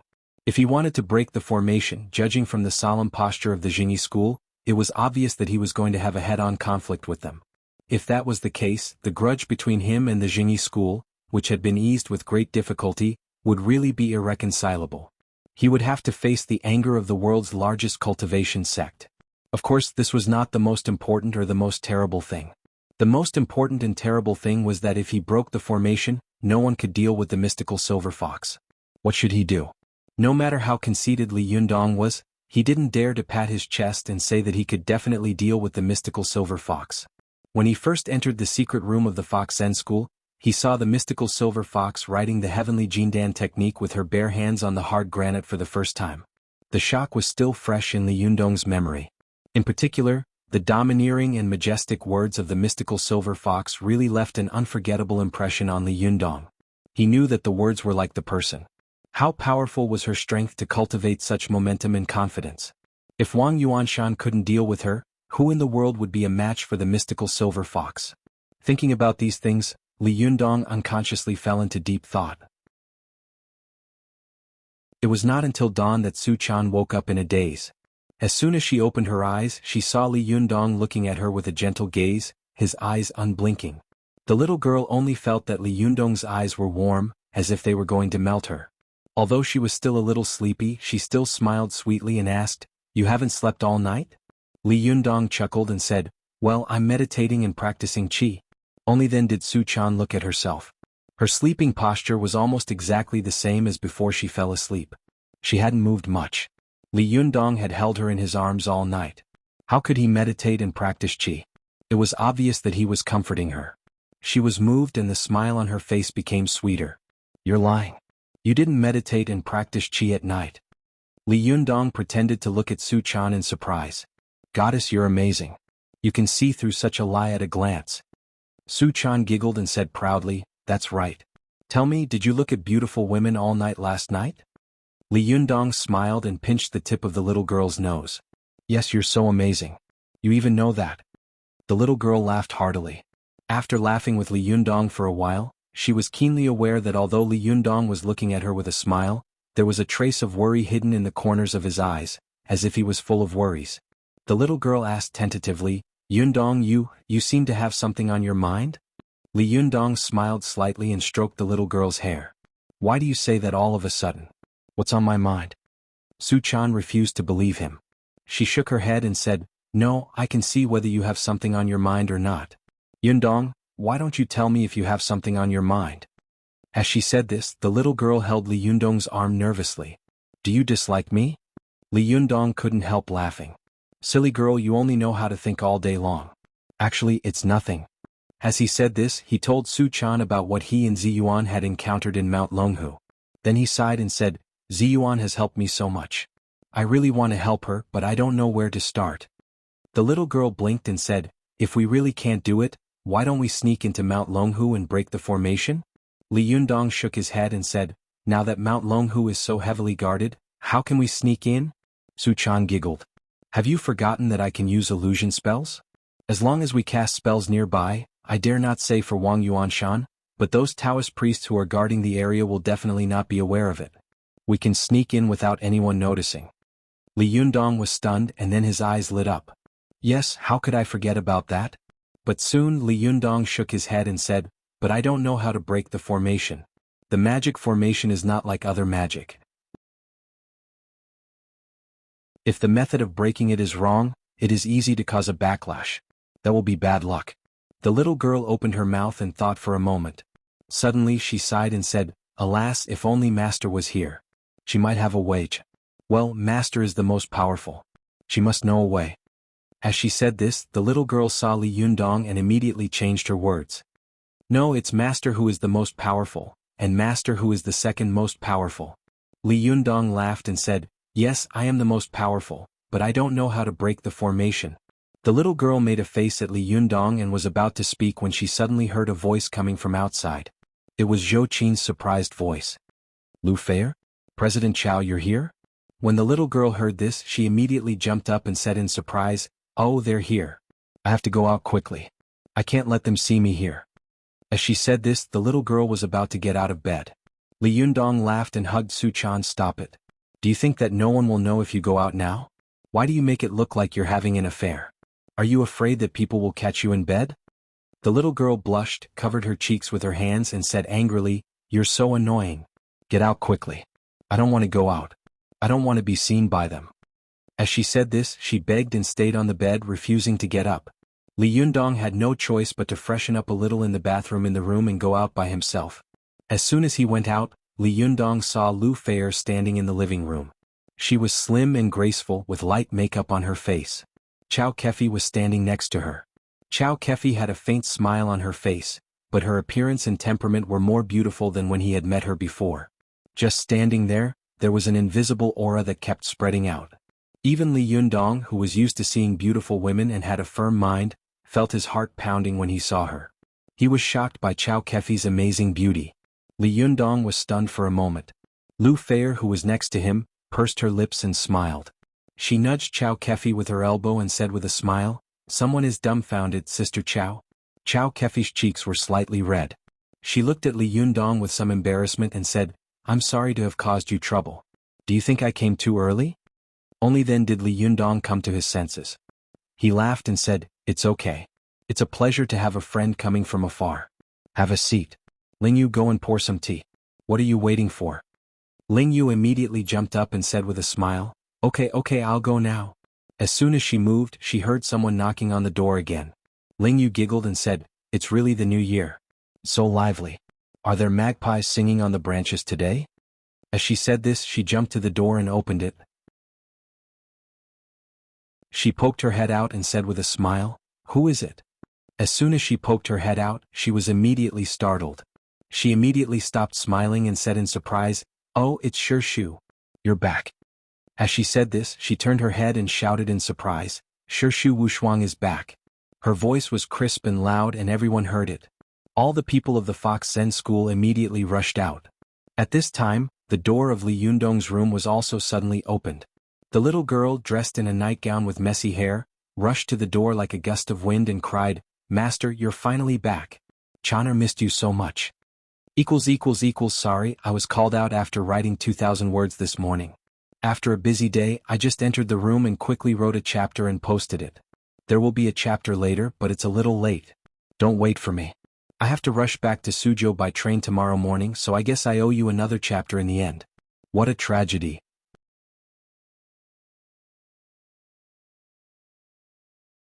Chapter 802. Whether it was Li Yundong, Su Chan, Ziyuan, Zhou Qin, or the fox spirits of the Fox Zen School, none of them realized that it was definitely not a coincidence that Ao Wushuang had appeared behind Chao Kefi. Ever since Ao Wushuang had made up her mind to attack the mystical silver fox, she had been hiding in the shadows and watching Chao Kefi from afar. Although she had countless opportunities to make a move in the past 2 days, Ao Wushuang was most worried about one thing. Was the beautiful woman in front of her the mystical silver fox or Chao Kefi? If it was Chao Kefi, she could take her life at any time. Before the soul of the mystical silver fox completely merged with Chow Kefi's soul, as long as she destroyed her body in furnace, it would be impossible for the mystical silver fox to recover all her strength through the thunder retribution. As long as she couldn't get through the thunder retribution, Wang Yuanshan could easily defeat this former peerless expert, and Li Yundong could even defeat her with one hand. But if she was the mystical silver fox now and Ao Wushuang suddenly made a move, there would only be one result. She would be mercilessly killed by the mystical silver fox or even killed in seconds. Although Ao Wushuang was not afraid of death, she definitely did not want to die for no reason. Most cultivators cherish their lives, and the fox spirit was no exception. The mystical silver fox was a woman who was both affectionate and ruthless, gentle and cruel. She had all the characteristics and temperament of an ambitious and ruthless person, so she would never show mercy to Ao Wushuang because she was also of the same kind and a descendant of the Fox Zen school. This was definitely a queen who would follow her and prosper, and those who would oppose her would die. Therefore Ao Wushuang had been very cautious. She had been quietly observing Chow Kefi these days and did not dare to get too close. Since the completion of the crew, Chow Kefi had been mingling with the post-production of the crew. After communicating with the director, she went to Li Yundong's house with Lu Feier, who had been invited. Of course, it was impossible for Ao Wushuang to appear in front of the mystical silver fox in these days. Otherwise, it would definitely arouse the vigilance of the mystical silver fox. But when she was surprised to find that Chow Kefi had gone to Li Yunyang's home, she couldn't help but sigh with emotion. God had given her a chance to test Chow Kefi. If this woman was still Chow Kefi, she would definitely kill her as long as there was a little chance. If this woman was the mystical silver fox, then she had to endure it. She had to endure it until the heavenly thunder came. When she was about to go through the thunder tribulation and was defenseless, she would make a move. When going through the thunder tribulation, cultivators would sacrifice their yang spirit, wander in the rolling clouds of thunder, and accept the baptism of thunder. But at this time, the cultivator's body furnace was the most vulnerable. If there was no protection, she would be defenseless. Even a child could stab the mystical silver fox to death with a knife. The yang spirit of a cultivator came from the condensation and change of the qi of the 5 viscera and 6 bowels. If the yang spirit just floated outside the furnace and did nothing, it would not be affected by any external forces, but it would still lose its strength every day. This was the principle of the way of heaven is to make up for the deficiency, because cultivators had lost the cultivation foundation of the way of man is to make up for the deficiency. This was the simplest philosophical truth that matter determines spirit, and spirit affects matter. Without the material of the body furnace, it was absolutely impossible for the yang spirit, which represented the spiritual power, to improve itself or maintain its strength, because the way of heaven is to make up for the deficiency. If a cultivator wanted to borrow power from the sky during the thunder tribulation, he had to put his yang spirit in the middle of the thunderbolt, let the thunderbolt smash his yang spirit, and then absorb the power of the thunderbolt in the process of gathering again. The reason why the yang spirit could be scattered in the thunder and then gathered again was that the body furnace had a strong recovery ability and self-supply ability. It was also the same reason that if a cultivator's body furnace was destroyed when going through the thunder tribulation, the cultivator's yang spirit would become a tree without roots and water without source. Once the thunder scattered the cultivator's yang spirit, unless he cultivated to the golden immortal realm, it would be impossible for him to gather again, and it would be impossible for him to recover. In the end, there was only one result: his body and soul would be destroyed. From then on, there would be no such person in this world. It wouldn't appear now, and it wouldn't appear again in the future. Ao Wushuang held the little girl in her arms. Although she looked at her lovingly, she had been quietly looking at Chow Kefi out of the corner of her eyes, paying attention to the slightest change in her expression. No matter how smart Su Chan was, she would never have guessed that her master would be so bold as to attack the mystical silver fox. She had thought that her master would never come back. Who would have thought that in the blink of an eye, her master would come back? She cried so hard in Ao Wushuang's arms that her tears flowed. After a while, the clothes on Ao Wushuang's chest were wet. Ao Wushuang patted Su Chan on the back and said softly, "Well, how old are you? Don't cry. Aren't you afraid of losing face?" Su Chan raised her head with tears in her eyes and looked at her master pitifully. "Master, you won't disappear without a word again, will you?" Ao Wushuang looked at the disciple in front of her, who had been relying on her for 10 years. She knew that what she was going to do was very likely to die, and it was very likely that she would never see Chan'er again. Thinking of being separated from Chaner, Ao Wushuang felt a pain in her heart. She smiled slightly and lied, "No, don't worry. I won't disappear again this time." As she spoke, she suddenly glanced at Chao Kefi's body quickly, and then withdrew her eyes as fast as lightning. No one else noticed her abnormality or thoughts at all. Although Li Yundong felt that the timing of Ao Wushuang's return was a little coincidental, it was just after the New Year's Eve, and the happy atmosphere was strong. Not only him but also everyone else thought that it was a sign that good things come in pairs. No one thought deeply about it. Moreover, even if Sherlock Holmes was reborn, he would never be able to guess Ao Wushuang's thoughts. Li Yundong, Zi Yuan, and the others couldn't have expected it, so naturally Chao Kefi couldn't have noticed it either. Although she relied on a woman's keen intuition and felt that Ao Wushuang had been secretly looking at her, she didn't think too much about it. She even simply thought that Su Chan's master was monitoring her for Su Chan and not letting her get closer to Li Yundong. At this time, Chao Yi, Lu Yuehong, Ling Yu, and the other little foxes of the Fox Zen school also welcomed Ao Wushuang's return with a smile. For a moment the living room was happy and harmonious, talking and laughing. Li Yundong nodded to Ao Wushuang with a smile, then turned to Chao Kefi and Lu Feier and said with a smile, "Have you had breakfast? Why are you here so early?" Before Chao Kefi could speak, Lu Feier, who was standing to one side, said with a smile, "I've long heard that you are good at cooking, so we've been hungry for 3 days and 3 nights just to empty our stomachs and come here to have a big meal. Hey, Immortal Li, you won't be so stingy that you won't entertain us, will you?" This playful joke made everyone laugh. Li Yundong also said with a smile, "It just so happens that there are some flour cakes steamed last night at home. You can eat some in the morning to fill your stomachs. Otherwise, when you really eat a big meal later, your stomachs will be broken." Lu Feier made a face and said, "Who wants to eat such a simple and ordinary thing? We want to have a big meal, a Manchu and Han imperial feast." Chao Kefi, who was standing to one side, pulled her with a smile and said, "Hey, are you crazy? Don't make trouble." Li Yundong shook his head and said, "Manchu and Han imperial feast? I don't have that." Lu Feier also nudged Chao Kefi with her elbow and then said to Li Yundong seriously, "You can have that." Li Yundong chuckled and said seriously, "I really don't have that." Lu Feier immediately put on a resentful look and said, "If you don't even have that, then what's the point of having a big meal? How dare you say that your cooking skills are good?" Li Yundong couldn't help laughing. "I've never praised my cooking skills in front of you. Who did it?" As he said this, he couldn't help looking at Su Chan and Zhou Qin. In his opinion, it was probably one of them who had said this when they were accompanying Chao Kefi and Lu Feier's crew in Hainan. Unexpectedly, Su Chan and Zhou Qin both felt guilty at the same time. They turned their heads away and didn't dare to look at Li Yundong.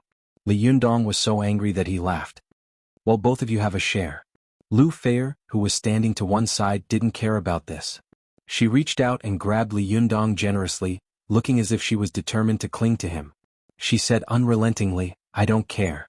Anyway, you have to treat us well today. We can't eat outside. We have to cook for ourselves. Besides, I want to have a Manchu and Han imperial feast." Everyone knew that Lu Feier was joking, so they all looked at Li Yundong with a smile, waiting to see him make a fool of himself. Li Yundong pretended to be embarrassed and said helplessly, "There's no Manchu and Han imperial feast. Do you want a Manchu and Han imperial feast?"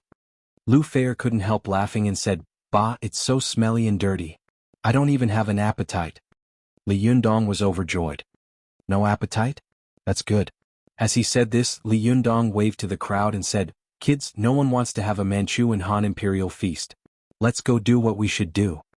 Everyone laughed and agreed. Lu Feier immediately stamped her feet and said angrily, "You're so annoying. You're all bullying me." As she said this, she turned her face and looked at Chao Kefi pitifully. "Sister Chao, look, your little t—" She wanted to say that her little sweetheart was bullying her, but when Chao Kefi heard the word, she suddenly shivered and immediately pinched Lu Feier's arm hard with her fingers, forcing her to swallow her words. Lu Feier felt the pain in her arm and swallowed her words. She changed her words and said, "Your little abacus is not working. People don't want to buy it. Alas, I thought you had a lot of face, but it turns out that you can't even have a Manchu and Han imperial feast. Let's go. I'm so disappointed and sad. Let's go back and eat cornbread." A big star said that she wanted to eat cornbread when she went back. Who would believe it? Chao Kefi was still in a state of shock from Lu Feier's sudden attack just now, and a layer of sweat appeared on her back. She secretly glared at Lu Feier, then deliberately sighed and said, Yes, then let's go back first. Women were born to be excellent actors, and Chow Kefi was also a person who rolled around in the crowd all day long. She was good at dancing, and her acting skills were LV99. She was no less than any professional actor. Her words were full of resentment. If someone didn't know her well, they would think that she was really unhappy and wanted to leave. Li Yundong naturally knew that they were talking to themselves and joking, but Ao Wushuang didn't know. She saw that Chow Kefi had just arrived and was about to leave, and it was not easy for her to have an opportunity to deal with her face to face. She wanted to test her again, so how could she let Chow Kefi go so easily? Ao Wushuang's heart tightened and she immediately blurted out, "Isn't it just a Manchu and Han imperial feast? I can do it." Her words shocked everyone. Li Yundong and Ziyuan both looked at Ao Wushuang in shock. She dared to say that she could make a Manchu and Han imperial feast? No way. As the saying goes, a real person doesn't show his face, but isn't this too much? They hadn't seen that Ao Wushuang looked like a super chef who could cook a Manchu and Han imperial feast before. Moreover, in today's world, how many chefs would dare to say that they could cook a Manchu and Han imperial feast? Other people didn't know if Ao Wushuang could cook it, but Su Chan knew it very well. Her master, who even had to buy sesame seed cakes on the street to eat, could cook a Manchu and Han imperial feast? She would laugh her teeth out. Su Chan stared at Ao Wushuang with her eyes wide open. She looked as if she had seen a ghost, and her face was full of disbelief. Seeing Su Chan's expression, Ao Wushuang couldn't help but glare at her and give her a look as if to say, "You can believe this." Su Chan immediately shook her head slightly and gave her a look back. "I really don't believe this."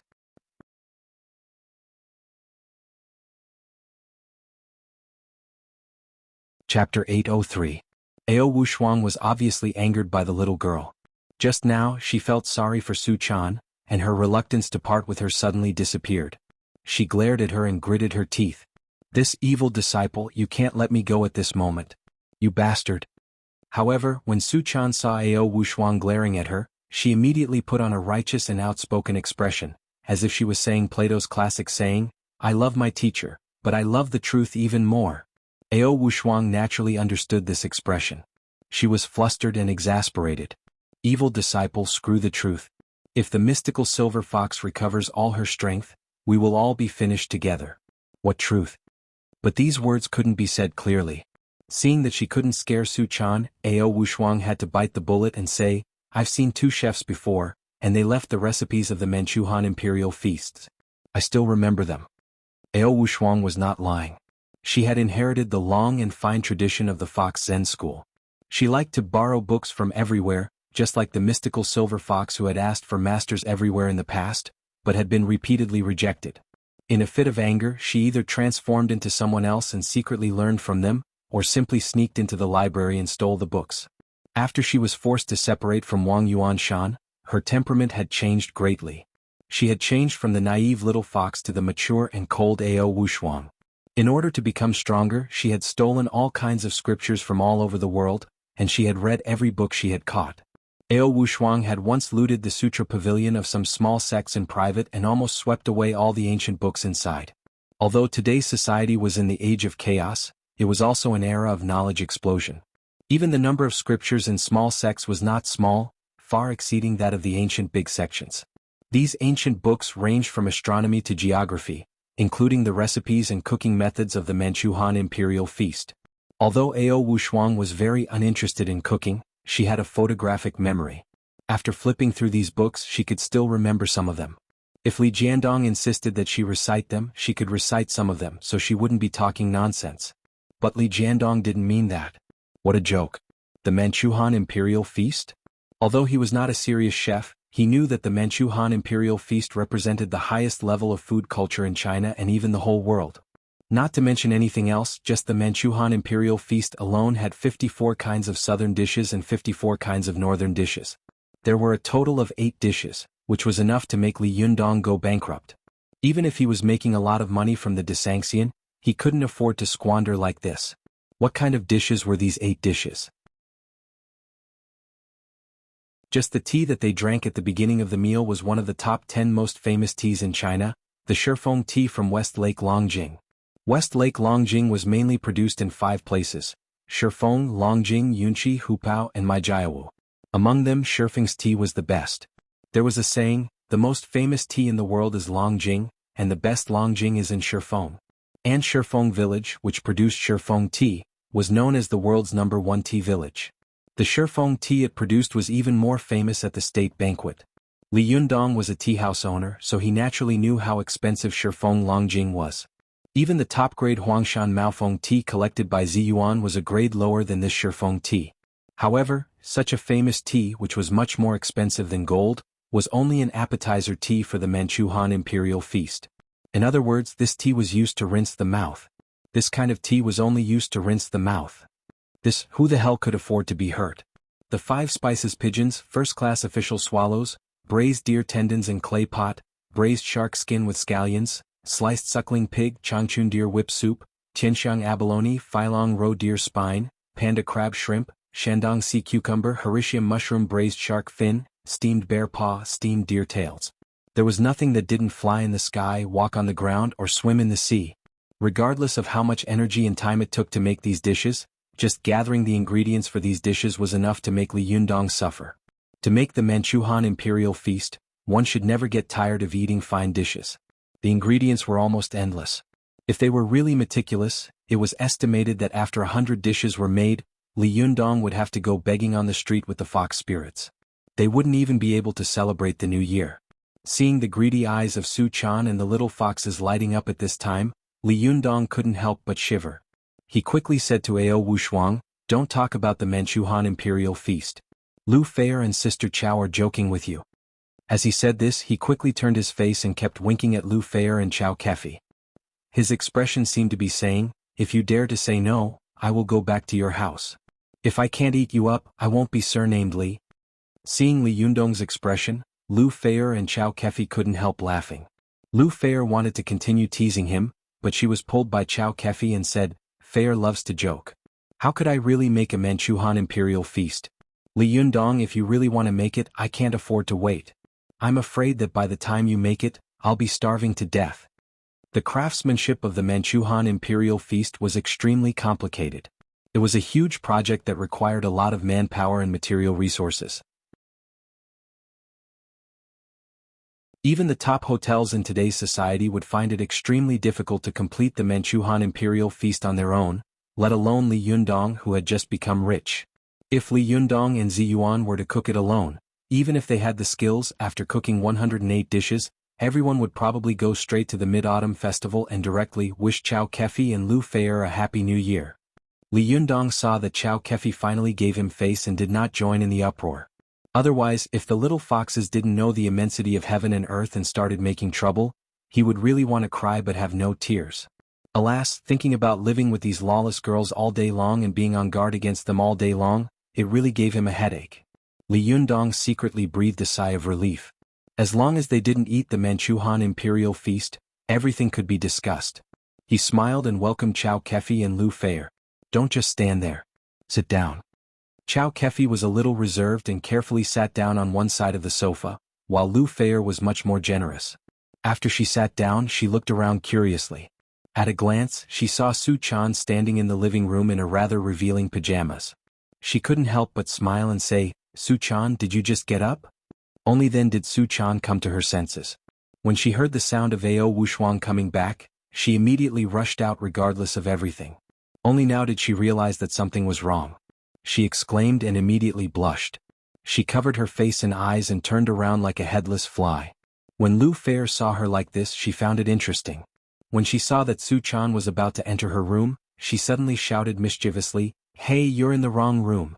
How could Su Chan come to her senses? In a daze, she subconsciously turned around and went into Li Yundong's room. In the little girl's mind, since she had entered the wrong room, the other room would not be wrong.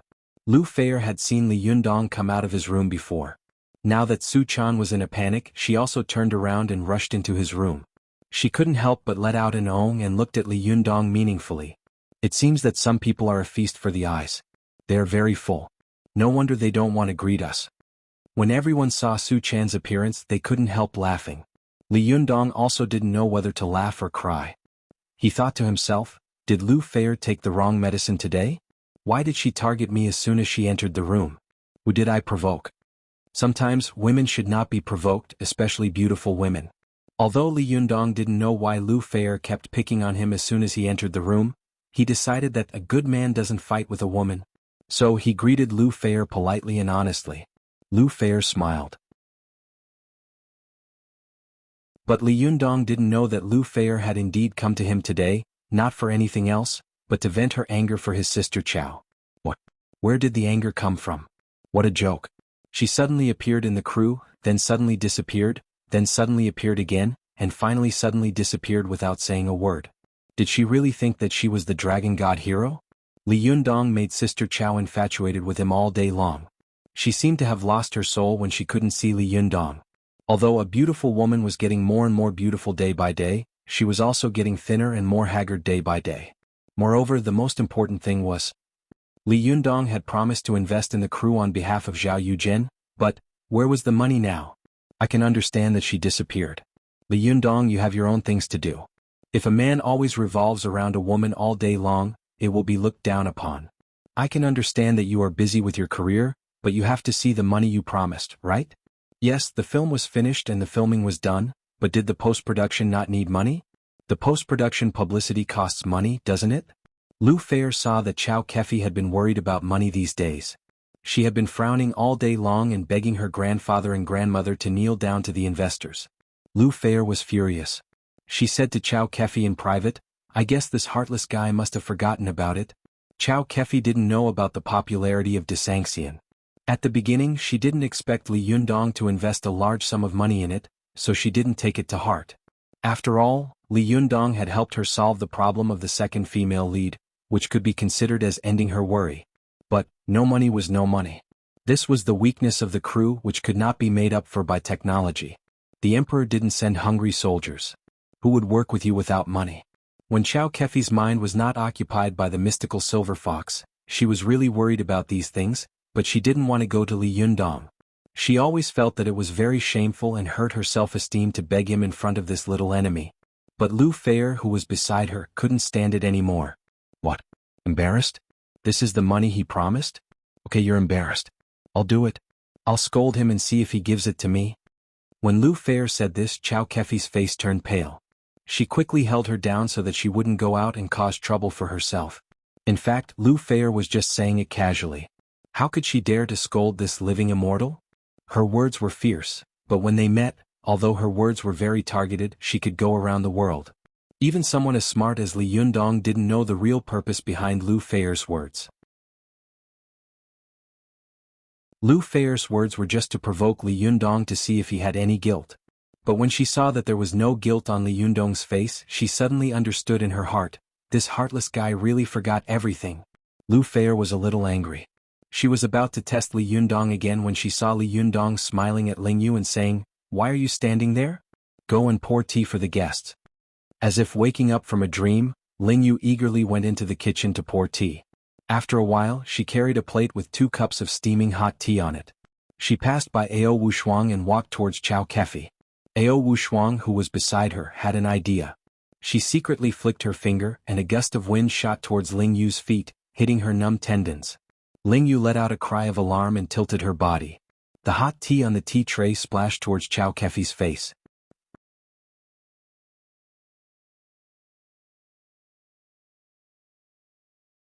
Chapter 804. Tea wasn't usually brewed with water that had just been boiled. The tea that Ling Yu was holding was brewed with water that was around 85 degrees Celsius. Even though it wasn't 100 degrees Celsius, it would still be very unbearable if it was splashed onto a person's body. In Ao Wushuang's opinion, if it were her, she would definitely subconsciously use magic to control the cup of water that had been splashed over. Her purpose was also very simple. If Chao Kefi was already a mystical silver fox, she would definitely subconsciously block the cup of boiling tea in such an unexpected situation. However, if Chao Kefi was not the mystical silver fox with mystical luck now, it would be strange if her skin was not peeled off if she was scalded by the water. But if Chao Kefi was really not a mystical silver fox, then Ao Wushuang would be even happier, because it meant that there would be many opportunities for her to make a move, not just on the day of the Thunder Retribution. No one next to them had expected that Ling Yu would make such a mistake at this moment. They were all stunned for a moment. They watched the cup of hot tea being splashed toward Chao Kefi, and Chao Kefi herself seemed to be scared silly and did not react at all. Everyone could only watch the cup of water tilt little by little.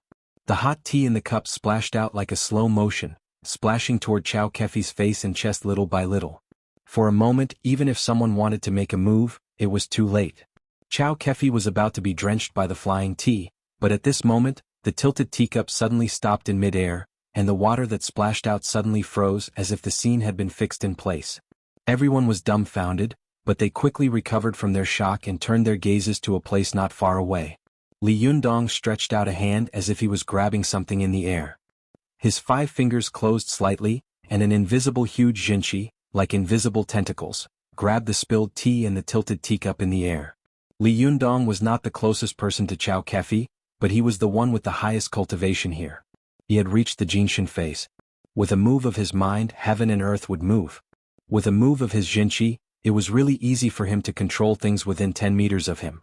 Li Yundong waved his hand, and the boiling tea flew into his palm, gathering into a round rolling water ball. When everyone saw that he was so skillful in controlling the water outside his body, they were really dazzled and their hearts beat fast. Lu Feier was even more tongue-tied. She felt as if she was watching the special effects of a movie in a cinema. Her beautiful eyes were fixed on Li Yundong's hands, as if she wanted to see what kind of magic they had. Ao Wushuang hadn't expected that Li Yundong would help Chow Kefi at this moment. She thought it was a pity, but she was the first to exclaim. She said with concern, "Li Yundong, are you okay?" Chow Kefi's face was full of shock and fear. She glanced at Li Yundong and forced a smile. "I'm fine. I owe you another favor." Li Yundong smiled and said, "What are you talking about? It's just a piece of cake. You don't have to be so polite." As he said this, he glared at Lingyu and lowered his voice to scold her in a low voice. "What's wrong with you?" Lingyu was also confused. She unconsciously rubbed her feet with her hands and whispered with a strange expression, "I don't know. I suddenly felt a little pain in my feet." Li Yundong frowned slightly. He knew that if a cultivator suddenly felt pain somewhere, it was either because he had been attacked or because his qi was not running smoothly. In other words, there might be something wrong with his meridians and he might be possessed by the devil. Sometimes ordinary people would suddenly have a feeling of shortness of breath in their chest or other places. This was the sudden obstruction of their qi. If this happened to a cultivator, it was an extremely dangerous signal. However, this kind of situation mostly happened when they were out of luck. Otherwise, with a cultivator's strong ability to adjust their qi, it was unlikely that this kind of situation would occur.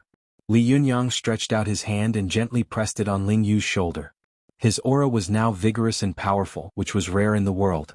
Even if he pressed a finger on her body through her clothes, he could immediately detect the flow of qi in her body. However, Li Yundong immediately found that there was nothing unusual about Ling Yu's body. He couldn't help but be stunned, and his frown deepened. Just as he was about to ask again, Chow Kefi smiled and said, "It's okay. I'm fine, aren't I? How can a person not make mistakes, right?" She said this to Ling Yu, and Ling Yu nodded gratefully. Hearing Chow Kefi's words, Li Yundong didn't pursue the matter further. He nodded to Ling Yu and said, "Go make 2 more cups of tea. Pay attention next time." As he said this, he raised his other hand holding the flowing water ball, and the tea was thrown out of the window like a flying ball. As soon as he threw it out, he heard a scream coming from outside. It was obvious that someone had been tragically scalded. The corner of Li Yundong's eyes twitched and he felt a little embarrassed. Everyone was also shocked and horrified. They poked their heads out one after another, only to see a middle-aged man holding a young and beautiful woman in one hand and hurriedly taking off his wig with the other. He looked at the tea and tea leaves on the wig, stamped his feet and cursed. When everyone saw him looking up, they immediately shrank their heads back and tried hard to hold back their laughter, not daring to make a sound. Li Yundong coughed dryly and smiled dryly. "This is a mistake, a mistake. How can people not make mistakes, right?" Ling Yu, who was standing to one side, quickly nodded. What a coincidence. She had made a mistake and the leader had made a mistake with her. Was he going to smooth things over for her? It couldn't be, right? Li Yundong was also extremely embarrassed. He had casually thrown the tea out, which was naturally not a good behavior, but it couldn't be such a coincidence that someone happened to pass by downstairs. There was such a small chance that they would bump into each other? At this time, Lu Feier couldn't help covering her mouth and laughing. "Well, I'm going to complain." Chow Kefi, who was standing to one side, quickly pulled her back and glared at her. "Don't make trouble. This happened because of me. It's not Li Yundong's fault." Where do you want him to throw the tea? Do you want him to throw it in your face? Lu Fair quickly waved her hand and said, Amit Ba, it's better for you to die than for me. You'd better continue to pour the tea on the man downstairs. He doesn't look like a good person to me. Li Yundong shook his head and said with a wry smile, I was lazy and didn't go to the bathroom to pour the tea. Alas, I'll go down and apologize to him later. Zi Yuan, who was standing to one side, nodded secretly and thought to herself, Li Yundong's cultivation is so high now that he has the power to move mountains and fill seas. Now that he has done something wrong, he can still put down his pride and apologize to an ordinary person. This is really rare and commendable. Not bad, not bad. But as she was thinking about it, she suddenly heard a loud knock on the door. A man outside the door shouted, F*CKU, who poured tea just now? Come out. Everyone immediately looked at each other.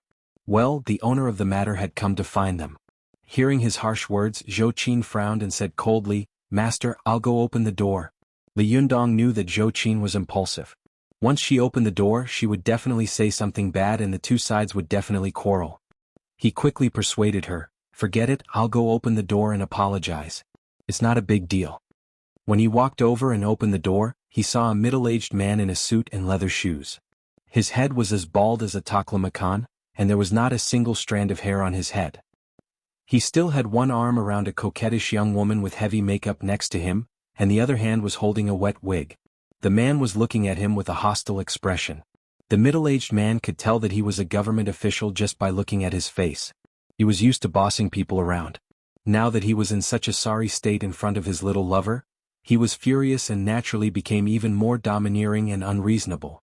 He was originally ready to rush to spend the night with his little lover in the Golden House, but he didn't expect that a cup of boiling tea would fall from the sky. Not only did it burn him to the point that he screamed, it even scalded his tongue so much that it became soft. All of his sexual desire was gone. The middle-aged man's face was full of anger, and his fingers almost poked Li Yundong's face. Did you pour the tea from the window just now? Seeing that he was aggressive, Li Yundong frowned secretly, but he still smiled and said, I'm sorry. It's my fault. I'll apologize to you. Li Yundong apologized gracefully. The eyes of the little lover next to the middle-aged man lit up. She just looked at him playfully. She wanted to grow hooks in her eyes and hook the man in front of her into her stomach. The middle-aged man glanced at Li Yundong and felt ashamed in his heart. Looking at the faint smile on Li Yundong's mouth, he felt that it was more and more dazzling. He couldn't help but say angrily, if an apology is useful, what do we need the police for? I'll spit on you and then I'll apologize to you, okay? As he said this, he opened his mouth and really spat at Li Yundong. Li Yundong was stunned. He had never seen such a person before. The zhenqi in his body automatically rebounded and immediately bounced back the saliva. The middle-aged man's vision blurred, and his eyes were suddenly covered by his own saliva. He really couldn't figure out why his face was blurred when he spat at Li Yundong. Behind Li Yundong, Su Chan and the others saw that he was aggressive and unforgiving, and they felt disgusted, especially when they saw him spit at Li Yundong. However, when they saw that Li Yundong had unconsciously rebounded his spit, they immediately looked at the middle-aged man wiping his face in embarrassment with his hands and laughed. The middle-aged man almost exploded. He flew into a rage and roared, What the hell are you laughing at? If you laugh again, I'll... He glanced over Li Yundong and suddenly felt as if he had been struck by lightning. He was tongue-tied and couldn't believe his eyes. Oh my God, there are so many beautiful women in this room. And there are so many beautiful women. As the saying goes, comparisons are odious and comparisons are odious. When the middle-aged man first saw his little lover, he felt that she was really beautiful. He had tried everything he could to coax her into agreeing to be with him for a while. But now, seeing so many beautiful women, the middle-aged man felt that he was hugging a chicken or a dog. He couldn't wait to kick this woman, then snatch all the women in the room and let himself have fun with them. As the saying goes, beauty makes one dizzy. Beauty is the most terrible thing in the world.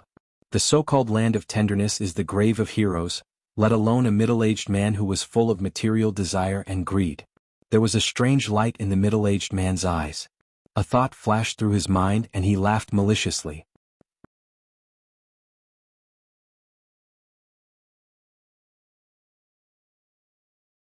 Chapter 805. The middle-aged man's lust was aroused, and his IQ was severely reduced. He didn't know who he was provoking, and for a moment he forgot to think about a very serious matter. Could a man with so many beautiful women around him be an ordinary person? The middle-aged man glanced at Li Yundong coldly, wiped the saliva off his face, and turned away with a gloomy face. The beautiful woman next to him didn't care about seducing Li Yundong at this time.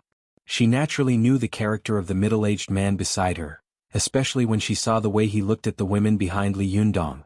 Her heart skipped a beat, and she secretly understood what was waiting for her. She was truly envious and jealous of these women. She was envious that they were so beautiful that they had stolen her limelight and outshone her. She was envious that they could stand beside such an outstanding man while she could only accompany this fat, big-eared, and disgusting bald middle-aged man. What she hated was that it was so infuriating to compare with others. It seemed that she couldn't avoid being dumped by this middle-aged man. It was a pity that she had been pretending to be a snake for so many days. It hadn't been easy for him to agree to pay a big price for her, but it seemed that it had been ruined. It was all these women's fault. Damn it. The more the woman thought about it, the angrier she became. She couldn't help but curse in a low voice, "Bitch." Sometimes some women were like this. Whenever they saw a beautiful woman who had stolen their limelight and ruined their plans, they would indiscriminately call her an vixen first. The reason was the same as shooting her first and then trying her.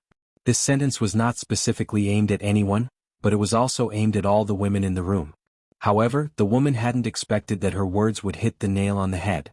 There were indeed many vixens in the room. Su Chan and Ao Wushuang had been in the secular world for a long time, so they were used to being scolded, so it didn't matter to them. However, the other people of the Fox Zen school couldn't stand such scolding. Ling Yu, the little fox, was the first to jump out with an unhappy face. "What did you say? Who are you scolding?" The woman sneered. "Who are you scolding? Whoever deserves to be scolded." Ling Yu's little face turned red. She gritted her teeth and clenched her fists, wishing she could punch him. The other little foxes were also filled with righteous indignation. Chow Kefi's face was also filled with indignation, and her body was even trembling slightly. Chow Kefi was extraordinarily beautiful. Ever since her appearance began to attract attention, she had been constantly called a vixen, but she was already used to all of this. But at this time, when Chow Kefi suddenly heard this phrase again, she didn't know why, but a ball of anger burned in the depths of her heart. She didn't know where this emotion came from, why she was so angry. It was as if when she heard this word, she gnashed her teeth, wishing that she could destroy everything in front of her. At this time, the attention of everyone else in the room was focused on this woman. Few people noticed Chow Kefi's abnormality. Even Ao Wushuang did not notice it. In her opinion, it was normal to be angry when someone called her a coquettish fox. When she was scolded by the people in the world of cultivation, she wanted to draw her sword and kill them. Only Lu Feier felt a little strange. In their line of work, it was common for them to be scolded. Sometimes, even though she hated the person in front of her, she had to force herself to cheer up and smile. If being scolded like this made her so angry, then they might as well not live anymore. They could just buy noodles and strangle themselves to death. Lu Feier reached out to grab Chow Kefi's hand, but as soon as she touched her skin, she felt a bone-chilling cold. An inexplicable chill instantly invaded her body, almost freezing her blood. Lu Feier shivered and was shocked. She immediately retracted her hand, widened her eyes, and whispered to Chow Kefi, "Sister Chow, why is your hand so cold?" Chow Kefi was stunned. She turned her head to look at Lu Feier, and the inexplicable anger in her eyes slowly subsided. She raised her hand with a blank face and said, "My hand is cold?" Lu Feier said in surprise, "Yes, I thought I was touching ice just now."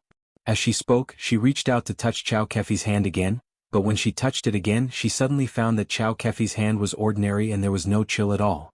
Lu Feier was surprised. "Impossible. I was just..." Chow Kefi also looked at Lu Feier with a strange expression. "Are you sure? I'm not sick." As she said this, she reached out to touch Lu Feier's forehead and said, "Are you sick?" Lu Feier slapped her hand away and said, "Bah, you're the one who's sick." While they were talking in low voices, Ling Yu, who was outside, was also persuaded to come back by Li Yundong's gaze. Li Yundong didn't want to cause trouble, so he closed the door with Ling Yu and the others and went back to his room, ignoring the two people outside the door. The middle-aged man was still holding the woman next to him with one hand, looking at Li Yundong's door with flickering eyes. In his opinion, Li Yundong's low-key and concession were a sign of weakness. He became more and more sure of his thoughts. He smiled coldly, turned around and picked up his mobile phone. Li Yundong didn't take the matter in front of him to heart at all. After he returned to his room, he greeted Chao Kefi and Lu Feier calmly. Under Lu Feier's repeated hints, Li Yundong finally remembered what he had promised Chao Kefi before. Although he had a good memory, he had a lot of things to do, and one thing was bigger than the other. Compared with these things he had encountered, the promise he had made to Chao Kefi was really a small matter, although this matter had been a headache for Chao Kefi for several days. Li Yundong said to Chao Kefi with a guilty and apologetic face, "Sister Chao, I'm really sorry. These days I really have a lot of things to do and I forgot about this matter. I will definitely pay you back later." Chao Kefi was not willing to take Li Yundong's money. She said with embarrassment, "It's not easy for you to make money. Keep it for yourself. I can find a way to get money." At this time, Zhou Qin heard their words and came over with a smile. "President Chao, don't be polite with my master. If it's not easy for him to make money now, there is really nothing in the world that is easy to make money." Lu Feier and Chao Kefi looked at her curiously and asked in unison, "What's wrong?" Zhou Qin chuckled and explained the current situation of Desangxian. Only then did the two women suddenly understand. A large group of Japanese believers had come all the way to Tianan City to be rich. If it was not easy to make money, then there was really nothing that was easy to make money. Lu Feier's eyes widened in surprise. "Is the business of Desangxian so good now? Is it so exaggerated?" Zhou Qin smiled and said, "You'll know when you go there another day." As she said this, she smiled and said to Chao Kefi, "Don't feel sorry for my master's money. Now he doesn't know how to spend the money he has earned. It's a waste to put the liquid funds in the bank. You know, now that prices have risen so much, saving money in the bank will benefit bankers and the rich. The longer you save it, the more you will lose. I also want to persuade Li Jiandong to take out the money to continue building a tea house or invest in other industries." Zhou Qin was born in an official family, so she naturally understood the ways of business and politics very well. She had always believed in the idea that in today's society, if you wanted to make money and make a lot of money, you had to meet two conditions, and these two conditions were indispensable. These two conditions were, first, you had to have money. Without money you really couldn't do anything. You could only work for others. Others ate meat, you ate onions, others ate vegetables, and you drank soup. As the saying goes, it is difficult to be a hero without a penny. At that time, Li Jiandong was so worried about the starting capital that he wished he could pawn it himself. Any industry needed investment at the beginning.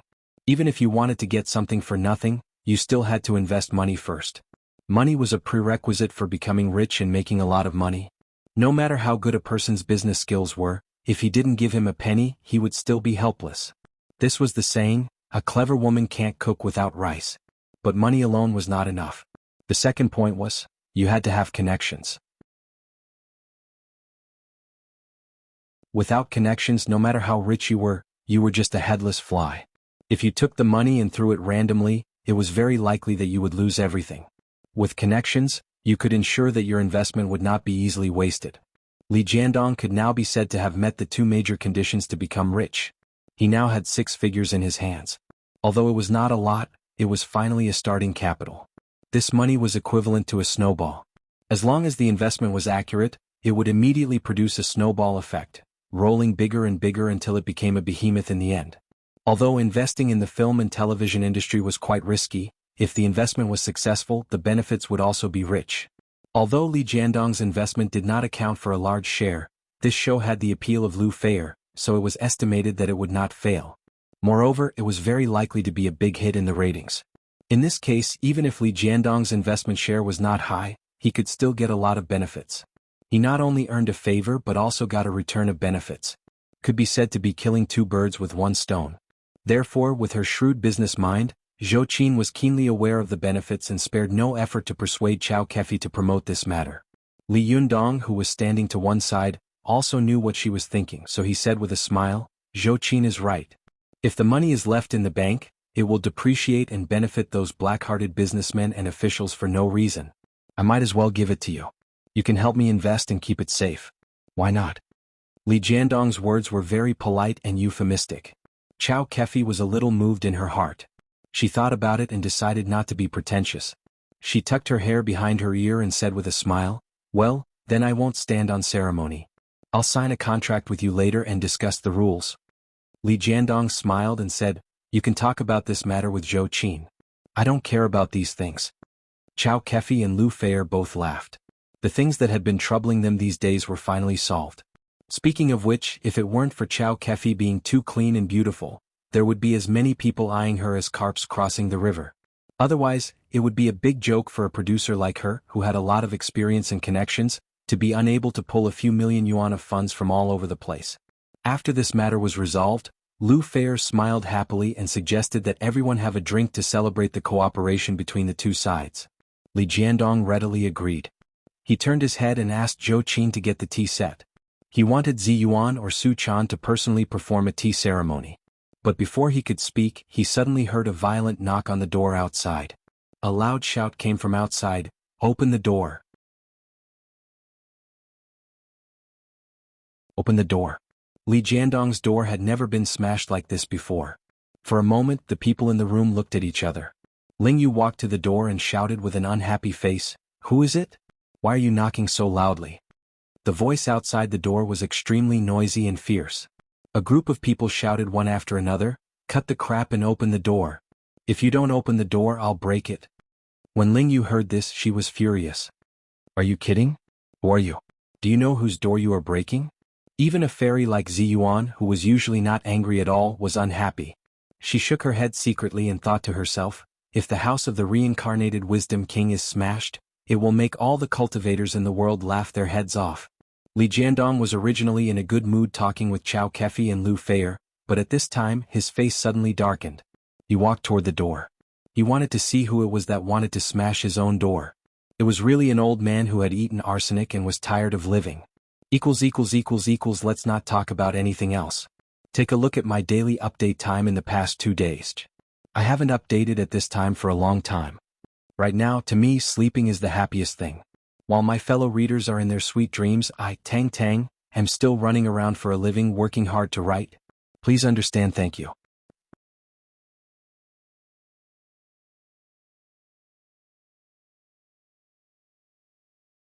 Chapter 806. Li Yundong walked to the door and pulled it open. He was greeted by a group of policemen in uniform who were yelling at him, "Police! We received a report that someone is prostituting here." What? When the people in the room heard this, they were all furious. All of them were beautiful women, and all of them cherished their reputation. Now they were being accused of prostitution. It was really intolerable. Li Yundong was also furious. Ever since he had cultivated to the top phase of Jinshin and comprehended the truth of heaven and earth, he had rarely lost his temper. However, the current situation was too infuriating. Even a clay figurine would be angry, and even Buddha would be angry, let alone Li Yundong, the reincarnated Wisdom King. If Li Yundong hadn't had such a strong aura and stood at the door like a wall, blocking the way, the policeman would have rushed in like a tide. At this time, he said with a dark face, "Who reported that someone was prostituting here?"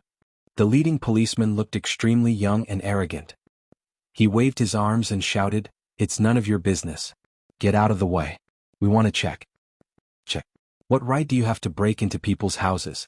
Li Yundong's eyebrows slowly rose, and his face became gloomier and gloomier. When he was usually serious, he looked dignified without being angry. At this time, his eyebrows were vertical and his eyes were sharp. It was really amazing and suffocating. The policeman was frightened by Li Yundong's power and suddenly couldn't speak. He only felt that Li Yundong's eyes were cold, looking at him as if he were looking at a dead man. He couldn't help shouting, "What do you want to do? Do you want to resist the law? Do you want to rebel?" The policemen behind him unconsciously touched their waists, but they only felt batons, electric batons and handcuffs. They immediately complained in their hearts. They were all policemen of the Public Security Brigade, and they were in charge of cracking down on prostitution. As long as it was not a large-scale operation, there was no need for guns, so they didn't carry guns at all. If they took out their guns, they might scare this arrogant young man into kneeling on the ground, which would save them so much trouble. Li Yundong looked at them coldly and said with a sneer, "Rebel? Resist the law? What are you talking about? I'm doing fine in my own home, but you guys suddenly rush up and accuse me for no reason. Are you still the people's police? I think you are the people's bandits." The policeman was stunned for a moment, and then he said angrily, "What did you say?" As he spoke, he looked past Li Yundong into the room, only to see a room full of beautiful women, dazzling him. He was both shocked and angry. He sneered and said, "Wow, so many women, and you still say you're not prostituting?" If it was just Li Yundong, he would just treat it as a breeze and not care about it at all. However, this sentence had destroyed all the people close to him, especially Suchan. Li Yundong was furious. His eyes flashed like lightning and his voice was vaguely ferocious. What did you say? Say it again. Behind him, Ziyuan and Suchan knew Li Yundong best. Hearing the murderous intent in his voice, they were shocked. Suchan cried out involuntarily, "Yundong, calm down." Ziyuan immediately turned her head to look at Zhou Qin and hurriedly whispered, "Go up and help. Do you want to see your master kill people?"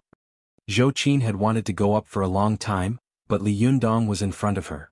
As his disciple, it was not convenient for her to go up without receiving a signal. At this time, hearing Ziyuan's words, Zhou Qin immediately stood up, raised her eyebrows and said sternly, "Who are you? Whose subordinates are you? Gong Zixin sent you? Does he not want to be the director anymore?" Gong Zixin was none other than the director of the Tianan City Public Security Bureau. The director of the Public Security Bureau was a key department of the government, and he had great power. Even the mayor or the secretary did not dare to underestimate him. Gong Zixin was also a well-known figure in Tianan City, and many people wanted to curry favor with him but could not. But such a person was actually called out by his name by a young and beautiful woman. Zhou Qin's words really frightened these policemen. They all looked at Zhou Qin in surprise and doubt. They didn't know the background of this beautiful woman in front of them at all. How could her words be so scary? Just when they were at a loss, a cough suddenly came from upstairs.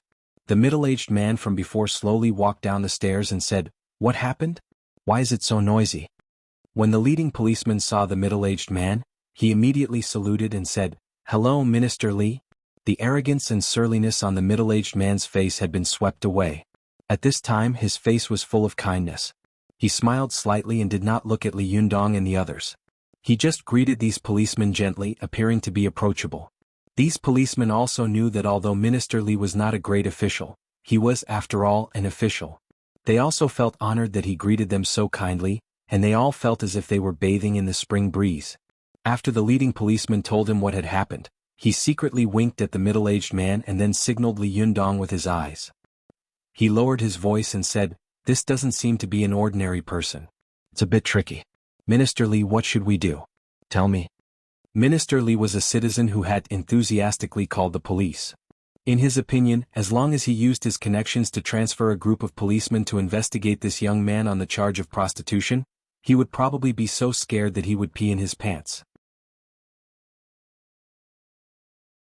Then he would come out as a savior to appease these frightened beauties.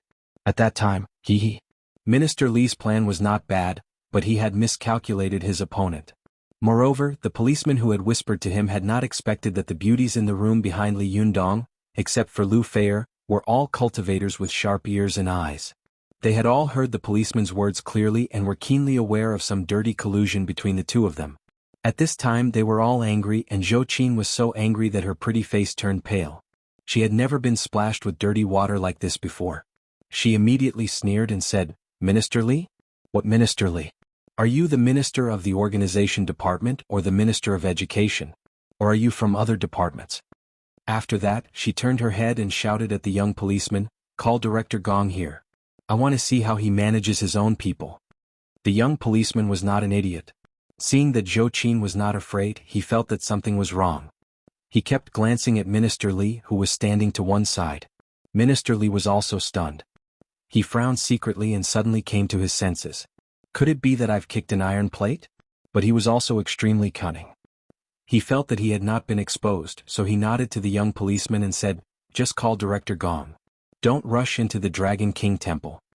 The young policeman cursed in his heart. He was just a small policeman in the Public Security Brigade. How could he have the qualification and courage to call the director? But he quickly had an idea. He dialed the captain's number and hung up after whispering for a while. Not long after, a young policeman appeared on the scene. As soon as he appeared, the policeman in the corridor saluted and said, "Captain Lu." Li Yundong, who had been watching coldly from the sidelines, suddenly sneered when he saw Captain Lu. This man was none other than the young policeman he had dealt with when he had broken into Dihao. Later, the policeman had come to his house to apologize. Now he had become a captain.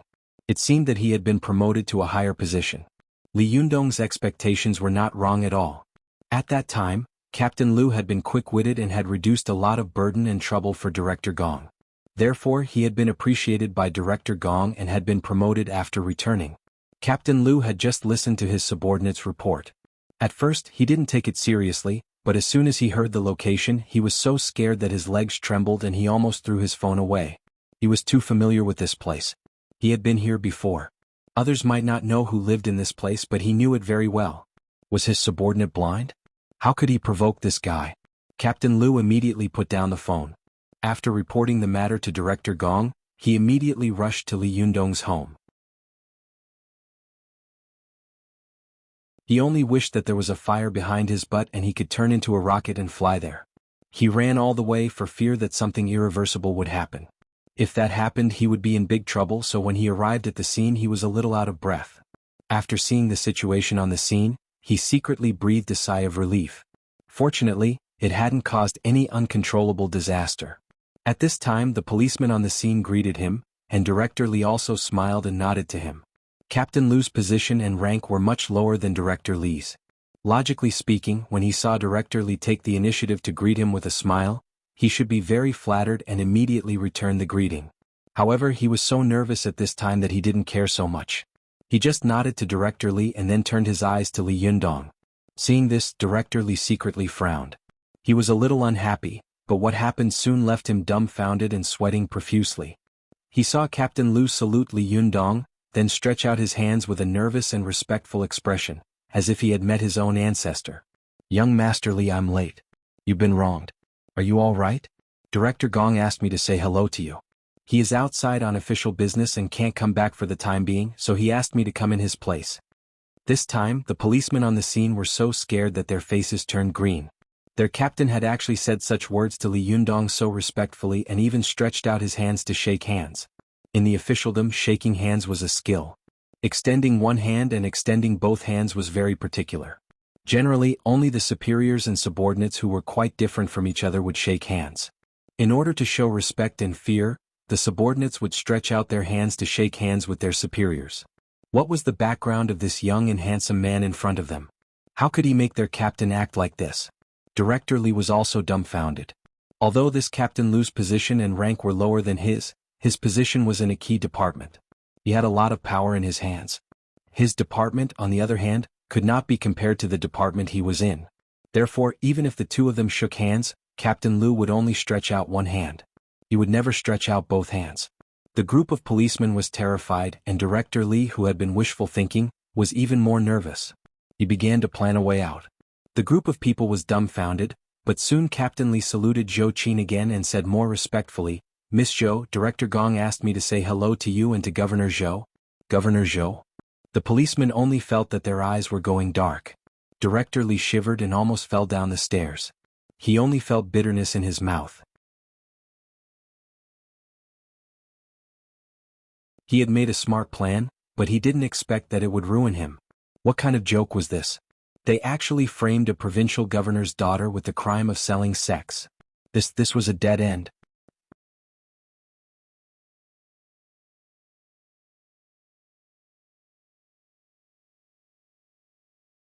Chapter 807. At this time the young policeman even wanted to jump off the building and commit suicide. He finally understood why Zhou Qin could say such arrogant words before. Gong Zixin, a dignified director of the Municipal Public Security Bureau, could not be dismissed because of her words. Even if this happened in an ancient feudal society, it was unlikely that such a thing would happen. However, the most important thing in officialdom was not to make enemies out of thin air, let alone offending the immediate family of a high-ranking official. Moreover, even if she could not touch Gong Zixin, wouldn't it be a piece of cake for her to make a move on a small policeman like him? The middle-aged man, Director Li, also turned pale. He suddenly remembered what had happened to Zhou Qin and Li Yundong, who had been spreading like wildfire. Could it be that the one he had provoked was the Li Yundong who could alarm Li Yuanbo by opening a tea house? Thinking of this, Director Li really wanted to jump up and slap himself in the face a few times. Then he stretched out two fingers and stabbed them hard into his eye sockets. He was really blind to have offended such a person. Director Li's heart trembled. He knew that if Li Yundong or Zhou Qin knew the ins and outs of this matter, he would be in trouble. Therefore he immediately grabbed the young policeman, coughed dryly, and said in a reproachful tone, "Xiao Wang, it's not that I want to criticize you. It's good for you to go out and clean up the filth of society, but you should be more civilized when enforcing the law. Nowadays we all talk about civilized law enforcement. Moreover, how can you so rudely and simply determine that the other party is a prostitute just because of a call to the police? Director Li's hand squeezed Officer Xiao Wang's palm hard. The hint was very obvious. If you don't expose me, I'll owe you a favor. In the future, even if you get screwed over, I'll still be there to help you. If you expose me, just you wait. Policeman Xiao Wang was not a fool. Naturally, he understood the meaning behind it. He only felt bitterness in his mouth. When he received Director Li's call, he took the lead and went straight here with a few of his men to crack down on prostitution. However, he didn't expect to kick an iron plate and break his own foot. The most tragic thing was that Director Li, the initiator of all this, had first cleared his name and let him rush out to take the blame. But what was even more tragic was that he still had to take the blame for this.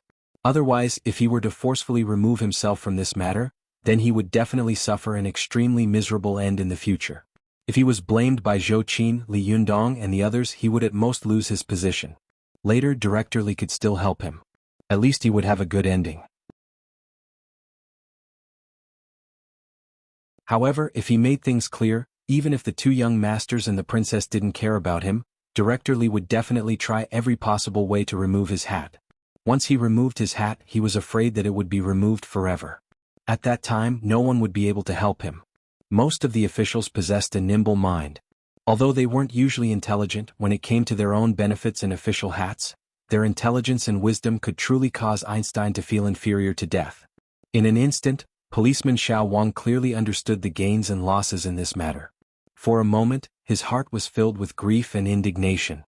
He looked at Li Yundong and Zhou Qin with a face full of tears, trembling and stammering, wanting to say a complete apology, but when the words were on the tip of his tongue, he couldn't say them. Li Yundong nodded to Captain Lu, who had already been promoted, and said, "Since it was a misunderstanding, then forget it. Be careful in the future and don't jump to conclusions so easily." Captain Lu was greatly moved. He saluted again, then stretched out his hands and said excitedly, "Child Li, you are really magnanimous. On behalf of the entire Tianan City Security Brigade, I would like to express my gratitude to you. When we go back, we will definitely reflect on this matter and avoid such a thing from happening again." Only then did a slight smile appear on Li Yundong's face. Captain Lu shifted his gaze to Zhou Qin again. With a dry smile on his face, he said ingratiatingly, "Miss Zhou, this is just a misunderstanding. How do you think we should deal with it?" Zhou Qin sneered and glanced at Director Li, who was not far away from her. She also knew that this policeman was just a gun being used. The real bad guy was Director Li. But now that he had cleared himself clean, even if she wanted to cause trouble for him, she was afraid that she wouldn't have an excuse. If she insisted on causing trouble, Director Li would bite the bullet and shout that he was wronged. Then things would really be a little difficult to clean up. Although she could always find a way as long as she found the phone number to report the case, it would be too embarrassing if the news spread. It was fine if she was innocent, but there were also Ziyuan, Su Chan and so many other people here.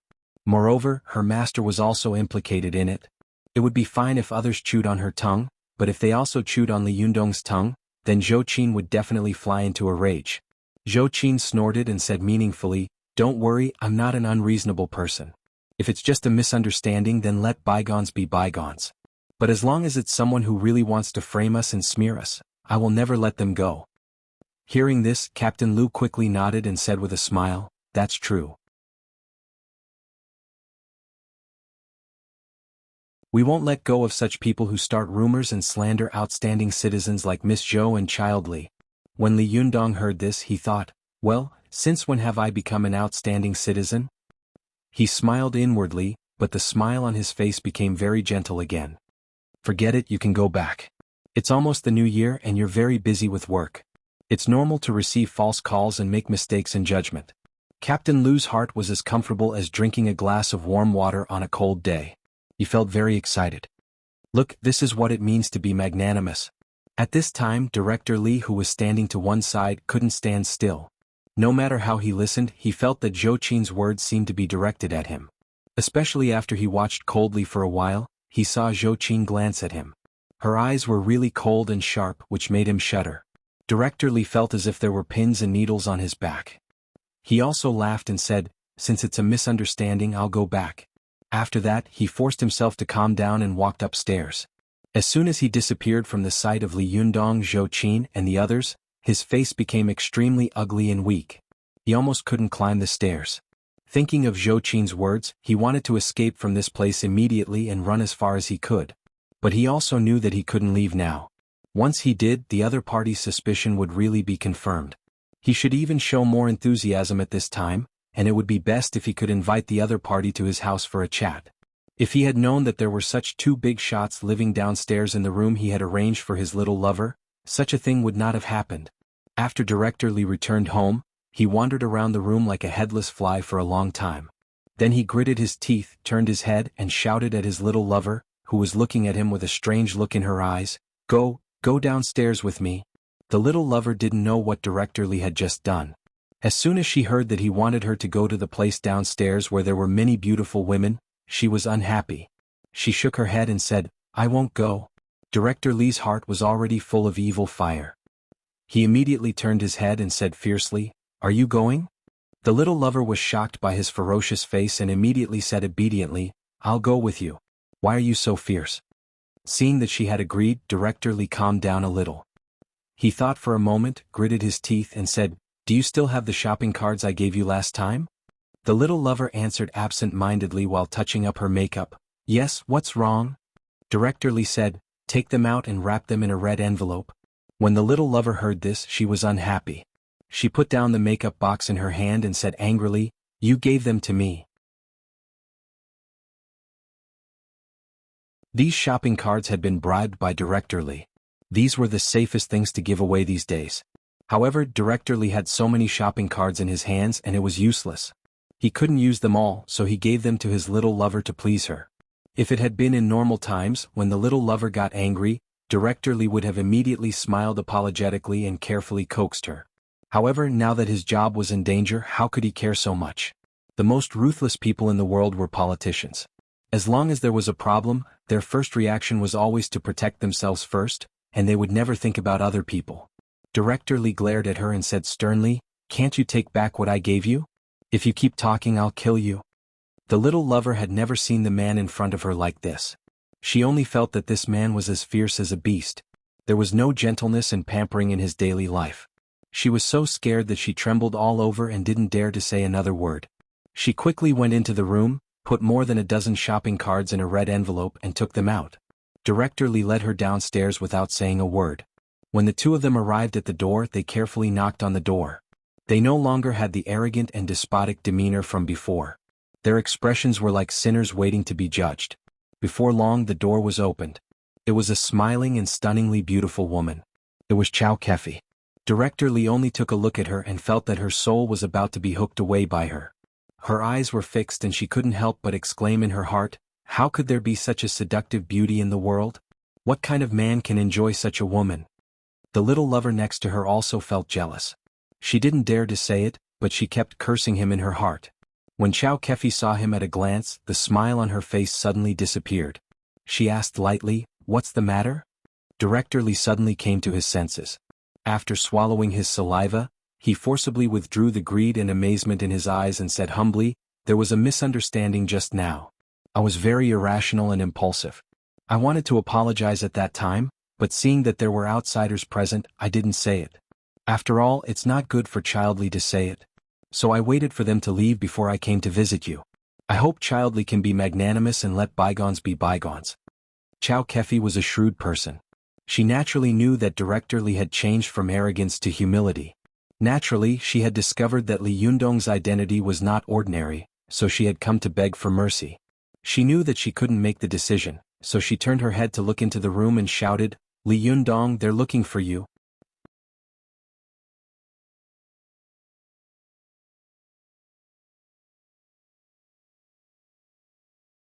Chapter 808.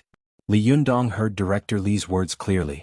He didn't want to deal with such despicable people. He waved his hand impatiently, motioning for Chow Kefi to drive him away. Chow Kefi had to turn around and say to Director Li, "Don't worry, it's okay. Li Yundong is busy. He has no time to see you." Director Li became more and more nervous. He held up the red envelope with both hands and said with a smile, "The new year is coming. I don't have any greeting gifts. I only prepared these in a hurry. I hope Mr. Li will like them." Chow Kefi glanced at the red envelope and frowned secretly. She didn't know what to do. Just as she was about to look back, she saw that Li Yundong had already walked to her side.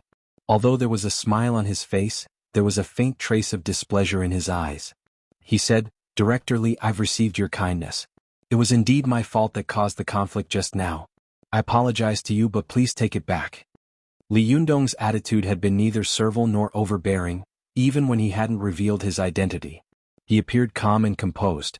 He didn't back down because of the other party's arrogance, nor did he become aggressive because of the other party's humble flattery. He showed his excellent character. Director Li's little lover saw this and sighed in her heart. This is a dragon among men. I wonder how many lives of good fortune it takes to be able to snuggle up to such a man. While she was thinking about it, Director Li smiled awkwardly and held the red envelope in his hand. He didn't know whether to accept it or not. Chow Kefi saw that Li Yundong was too embarrassed to drive him away, so she smiled and said, "Well, that's it. It's over. We still have things to do." The smile on Director Li's face froze and he cursed in his heart. But he didn't dare to pester and refused to leave, so he nodded and bowed and said, "Well, I'll come back another day to visit." As he said that, he secretly kicked his little lover next to him, indicating that she should also say something. The little lover was a little jealous of Chow Kefi's stunning beauty. After being kicked by Director Li, she also smiled and said sweetly, "Yes, it's going to be the new year soon. When the time comes, the two families will have a good time together." Chow Kefi's eyes were like the fiery eyes of gold, as if she could see through the real relationship between the two at once. Although she was beautiful and strong, she was very strict with herself, never compromised with any unspoken rules and never loved vanity, so she hated such a woman who sold her body for vanity the most. She said with a faint smile, "Two families? All right, when the time comes, this little sister must bring her family along. Let's have a drink together." When the little lover heard this, her face changed as if she had been slapped in the face in public. If it had been in front of others, she might not have been so angry, but she felt that Chow Kefi had said such words in front of Li Yundong. She simply wanted to find a hole to hide in. Learn. The little lover gritted her teeth in hatred and thought to herself, "What are you pretending for? There are so many women around this man, I don't believe you are his first wife. You are a sly fox, why are you pretending to be pure?" Director Li saw that the situation was far from good.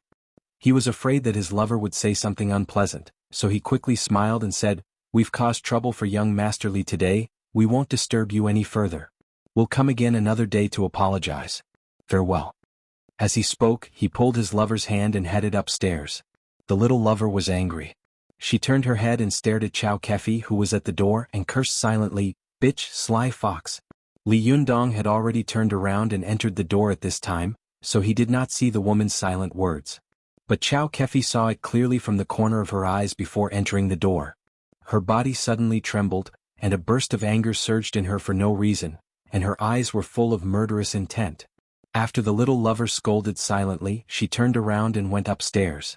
She did not see Chow Kefi's frightening gaze, nor did she know that her quick tongue had buried the root of a fatal disaster.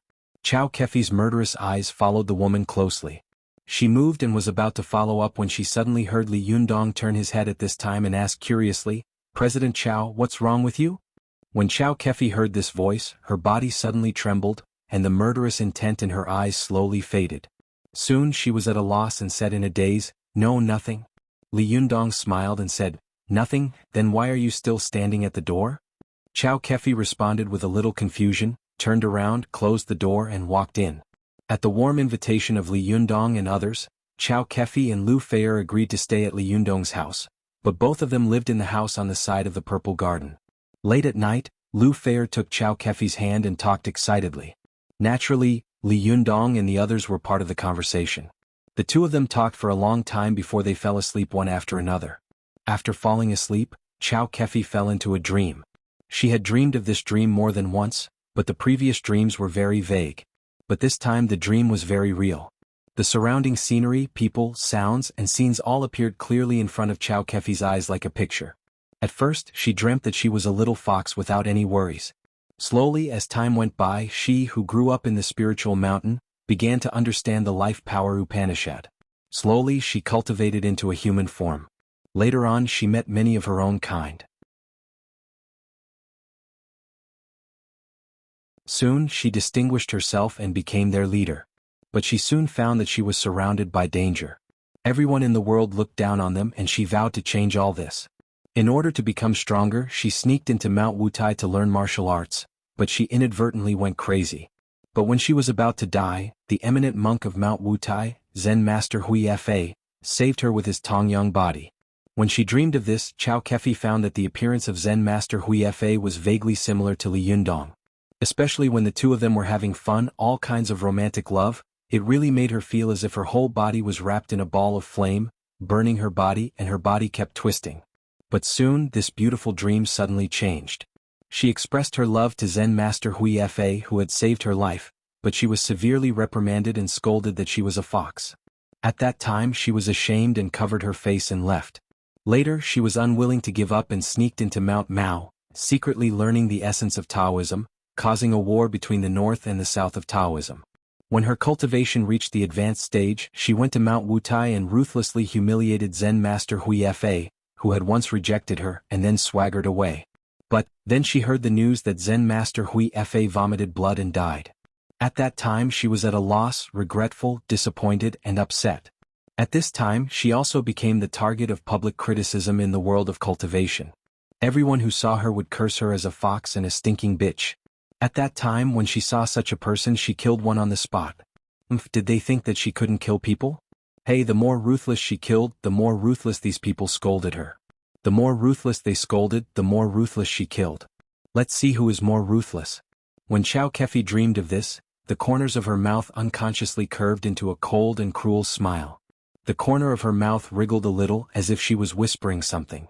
She turned over and continued to dream deeply. Then Chao Kefi dizzily dreamed that she finally violated the law of heaven, and her soul and body were destroyed by heavenly lightning. She fled to the distant Japanese Ocean in a daze and hid there. But good times did not last long. She was finally discovered, and was once again pointed at her nose and scolded as a stinking bitch and a fox. Although her magic power had not fully recovered, when she heard such words she still flew into a rage and fought with the Japanese. After that, Chao Kefi dreamt that she had fallen into an incomparably chaotic black hole. She had been trapped for nearly 1,000 years, but all of a sudden, the chaotic black hole cracked open with a kacha sound. She suddenly saw a sky full of blood sprinkling down, and above her head was a floating bloody pagoda. At this moment, countless memory fragments automatically reorganized in an instant and gathered together. Chao Kefi suddenly opened her eyes. Her eyes widened, and the pupils in her eyes shrank rapidly, gradually condensing into a needle. Her originally dark eyes slowly turned blood red, extremely enchanting. She turned her head and looked at Lu Feier, who was sleeping quietly beside her, with a strange look in her eyes. Chao Kefi knew at this time she should be called the mystical silver fox. At this time, the mystical silver fox's soul finally completed the reorganization, and her memory finally completely recovered. The memories of the time when she got out of the seal also appeared in her mind bit by bit.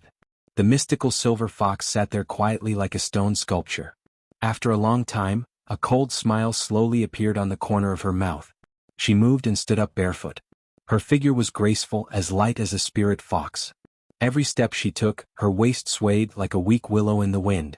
She tipped her toes slightly and slowly walked out of the door without a sound. After the mystical silver fox went out of the room, she looked around in the empty and quiet living room, and then quietly pushed open the door of the balcony. She walked to the balcony and looked up.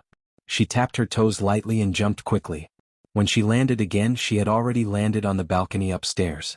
The mystical silver fox glanced inside and saw that the floor of the house was in a mess.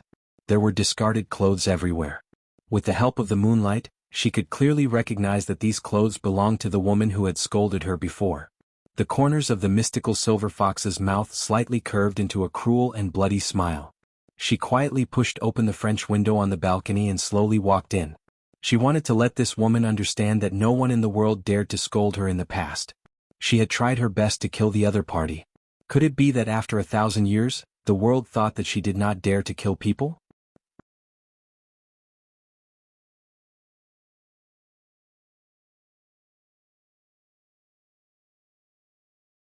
Chapter 809.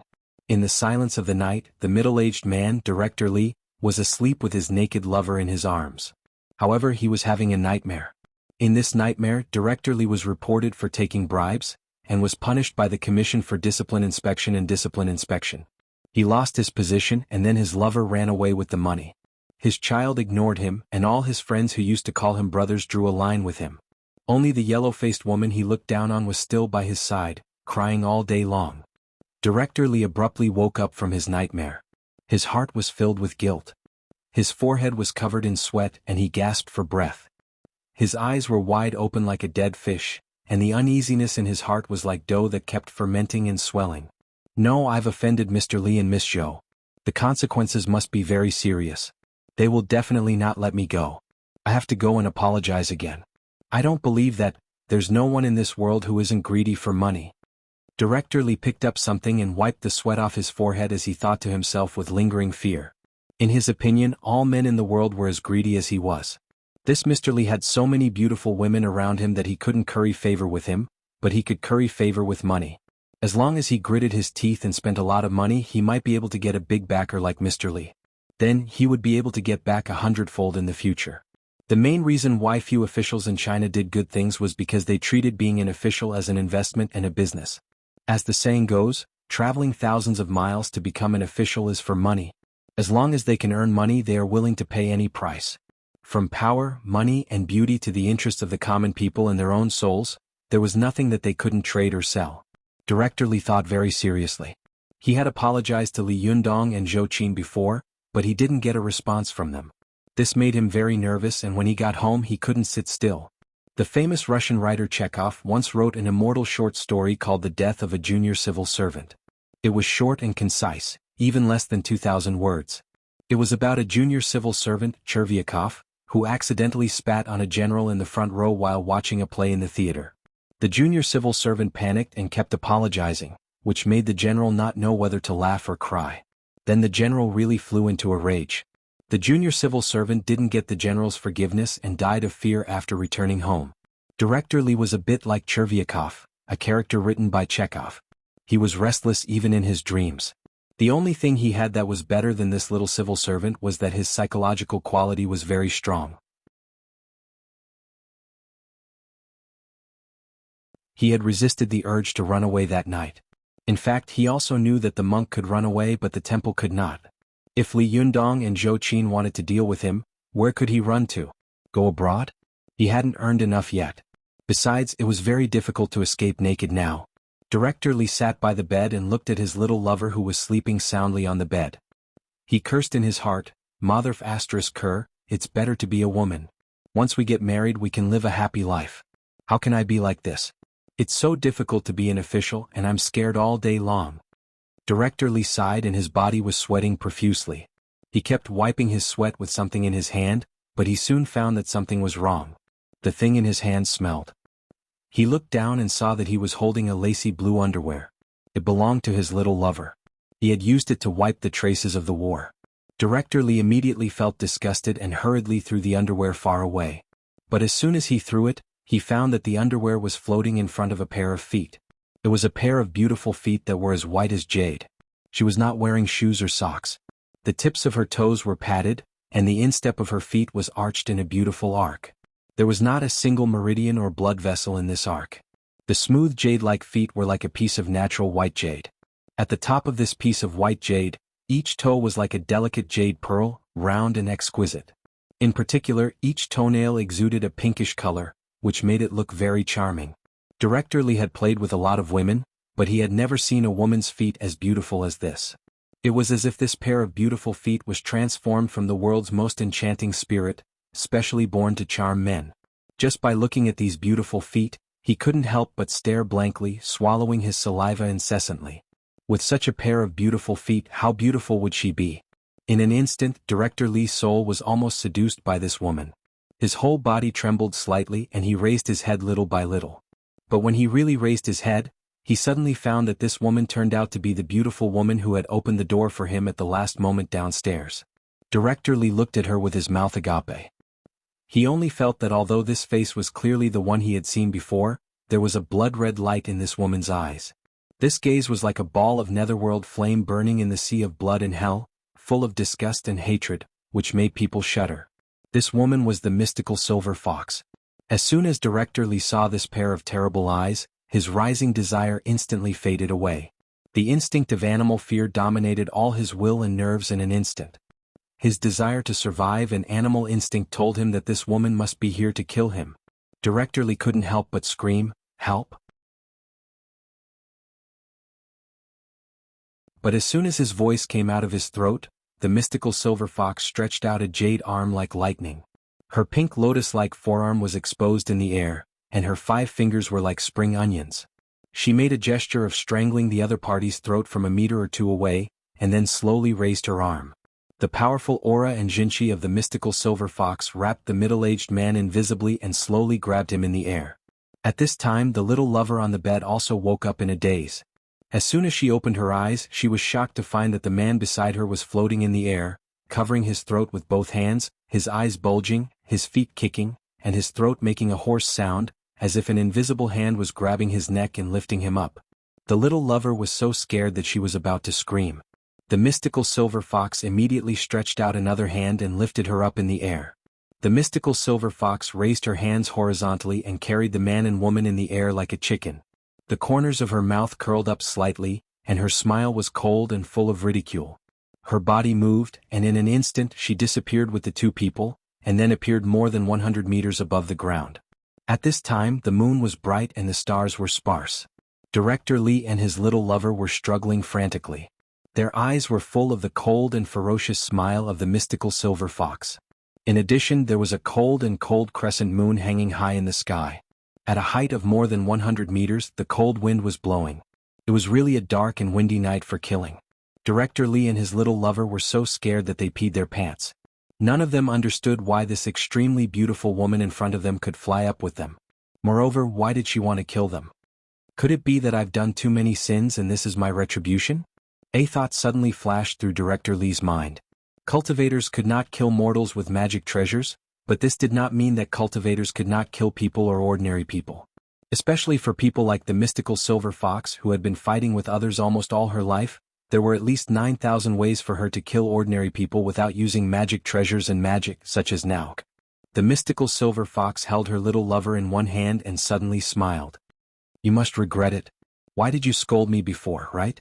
Only then did the little lover realize that she had said one more word with a cheap mouth, which immediately aroused the revenge of the mystical silver fox, who would seek revenge for the smallest grievance.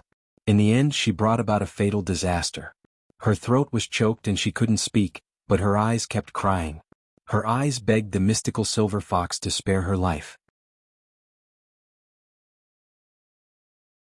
However, the mystical silver fox shook her head with a smile and said, "I know that you must be saying in your heart, 'Spare my life.' I won't dare to do it next time." The mystical silver fox chuckled and said, "But, do you know? There was once a person like you who spoke ill of me. I swore to kill him, but after he was defeated by me, he begged for mercy.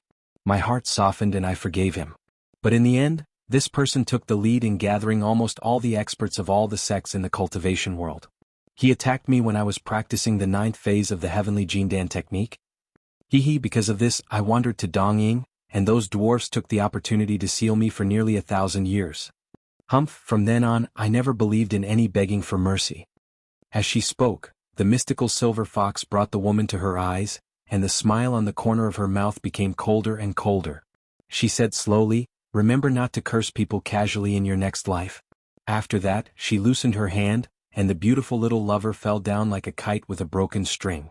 The little lover kept waving his limbs in the air and screaming hysterically. But not long after, he fell to the ground with a bang, and the screams stopped abruptly. When Director Lee saw that the beautiful woman who had just been on his pillow had died in an instant, he was so scared that he almost fainted. At this time his mind was in a mess. There was a hysterical voice shouting in his mind, "Who is this person? What cultivation world? What heavenly Jindan technique? What seal? Is this a dream or a movie? What the hell is this?" Director Lee closed his eyes. He wished that all this was just a nightmare. As long as he opened his eyes again, everything would be safe. But at this time, the mystical silver fox looked at him and suddenly giggled. "You are really afraid of death. Do you still look like a man? Don't worry, even if I want to kill you, I will suck up your yang qi and let you die of bliss." At this time, Director Lee suddenly opened his eyes. He was really dizzy. He actually had the idea of dying under the peony skirt, and becoming a ghost was also a romantic idea. His eyes bulged, and suddenly there was a trace of burning desire in them. Even the mystical silver fox, a demon who had been enchanted all her life, was stunned when she saw such a fearless embryo. Suddenly she felt disgusted for no reason. She sneered and said, "Idiot, what kind of bliss do you think it is?" After that, she stretched out her hand and pressed it on the top of his head. As soon as her jinchi moved, she was about to drain the essence and blood of the middle-aged man. When the mystical silver fox had been sealed in a huge stone by the Japanese yin-yang master, Abe Yasuo, the soul of the mystical silver fox had been crazily absorbing the vitality of any life around the stone. As long as the mystical silver fox was given a certain amount of time, she would be able to absorb enough vitality, restore her strength, and break the seal. Abe Yasuo was alert to this. He joined hands with the famous monk Xian Wang to seal the soul of the mystical silver fox deeply again, and quietly replaced the killing stone with the Qingming shrine. He guarded the seal with the power of the family for generations. When the mystical silver fox was sealed, as long as she passed by the killing stone, her life would be sucked dry by her, not to mention that she had been released now. It was strictly forbidden to kill people with magic and magic weapons in the cultivation world, but only this kind of kung fu similar to the star-sucking technique took advantage of this loophole. This kind of kung fu that absorbed other people's essence was neither magic weapon, nor jinchi to kill people. It just used the energy law in physics that powerful material energy would definitely attract weak material energy. The energy of the mystical silver fox was much stronger than that of the other party, so it could easily attract the other party's energy, causing the other party's vitality to be cut off and die. Strictly speaking, this kind of death was considered to be the exhaustion of vitality. Although it was caused by external factors, it would be automatically judged as natural death by the power of heaven, and it would not be restrained by the power of heaven at all. Therefore, this kung fu had been listed as a taboo since ancient times, and those who practiced it would be condemned by the whole world.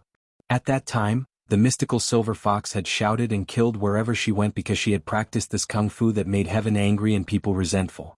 At this time, she habitually wanted to suck up the other party's essence and blood, but as soon as her jinchi entered the other party's body, she suddenly thought of something. She slowly retracted her hand and smiled coldly. "Forget it, your breath is too dirty and disgusting. Be a clean person in your next life."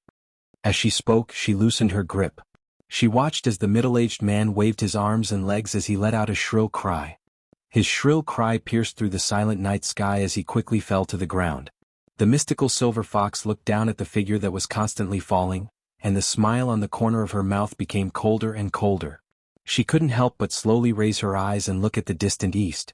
She slowly murmured, "Those who have fought against me and offended me. It's time for you to pay the price. Soon I will come to you." After that, her figure flashed and disappeared, leaving only the cold bright moon hanging high in the sky. In the distance, a dark and heavy cloud slowly covered the sky and the moon.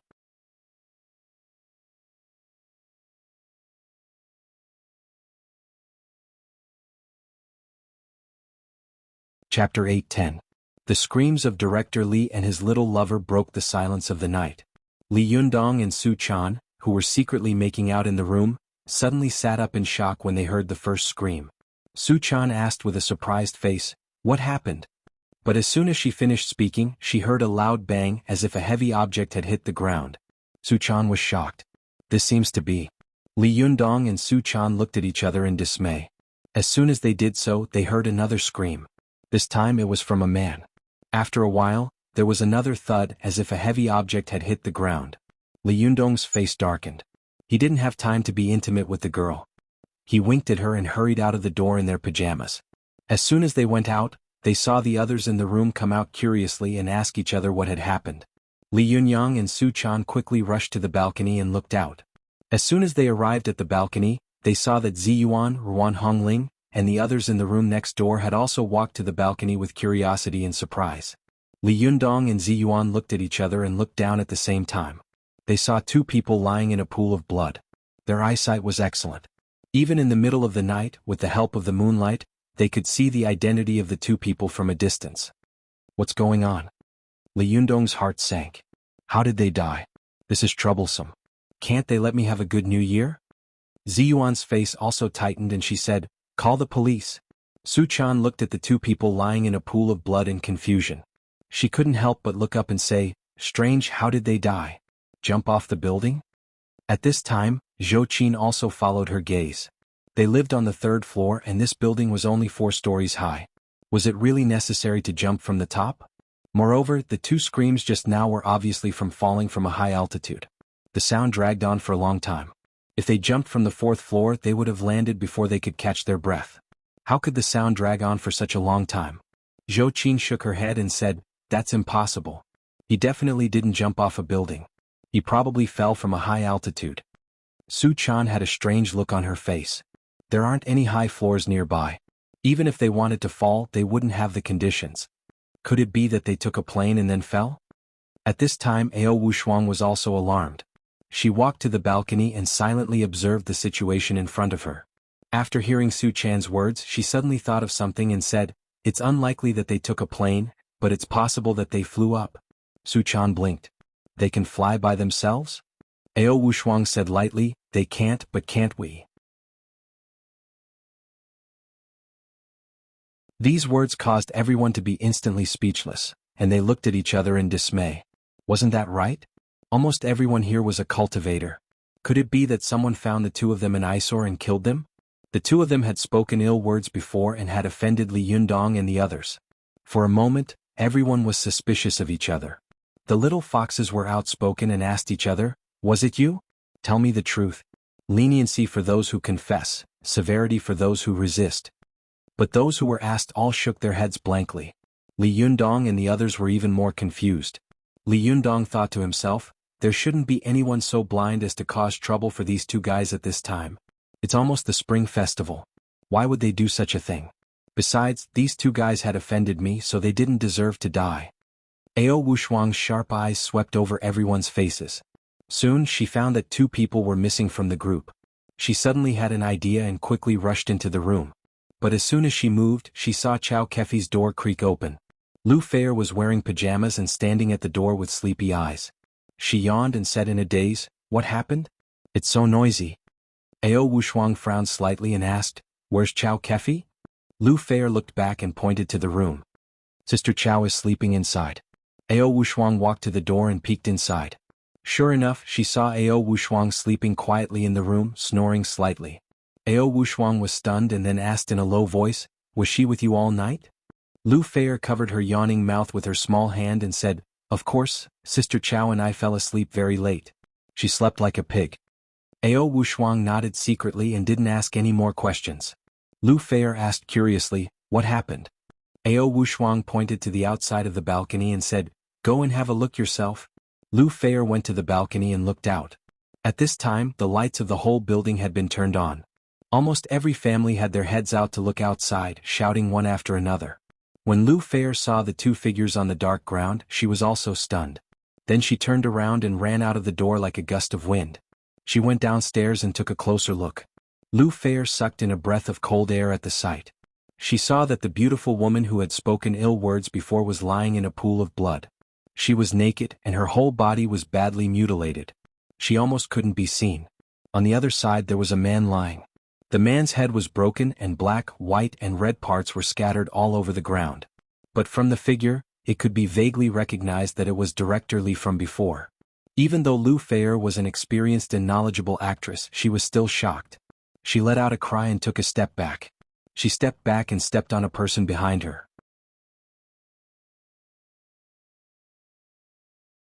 She was shocked and quickly turned around to apologize. "Oh, I'm sorry." The woman who had been stepped on was about 30 years old. She was also curious to see what was going on between the 2 of them. She rubbed the back of her foot and was about to scold them when she saw Lu Feier. She was stunned and said, "Hey, aren't you that what?" Lu Feier was shocked. She immediately waved her hand and said, No, I'm not that." After that, she lowered her head and rushed back. Lu Feier was almost discovered and she was secretly anxious. She also knew that if someone found out that she had appeared in this place, there would be a lot of gossip about her tomorrow. However, it seemed that it was not a bad thing to have a scandal with Li Yundong. But soon Lu Feier thought, with these paparazzi's eagerness to get to the bottom of things, it will be terrible if they find out Li Yundong's true identity. Lu Feier secretly regretted going downstairs to see what was going on out of curiosity. But when she went upstairs and entered the room, the little foxes immediately surrounded her and began to ask questions at once. Although Li Yundong had guessed the identities of these two people, he still asked, "Are they the two guys upstairs?" Lu Fair sighed and said, "Who else could it be?" Li Yundong shook his head and said, "Damn it, I'm very suspicious now.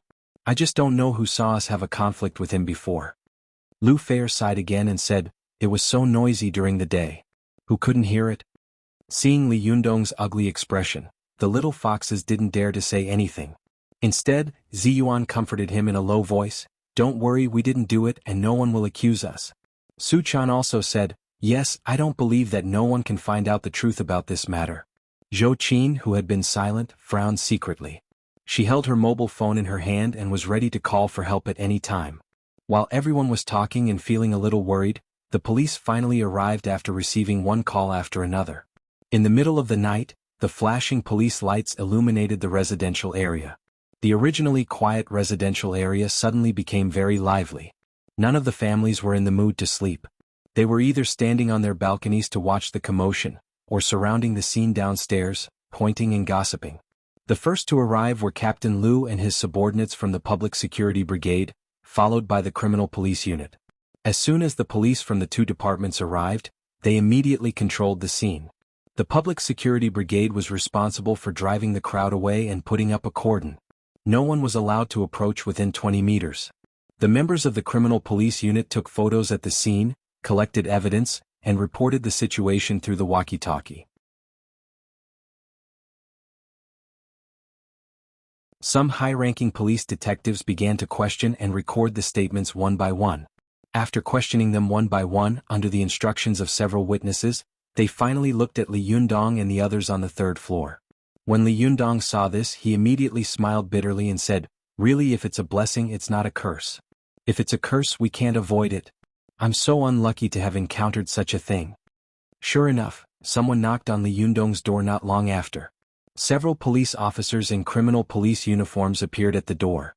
There were two men and a woman. The one in the lead was a tall man about 1.8 meters tall. He had a masculine appearance. Although he wasn't handsome, he had a square face which made him look rather masculine.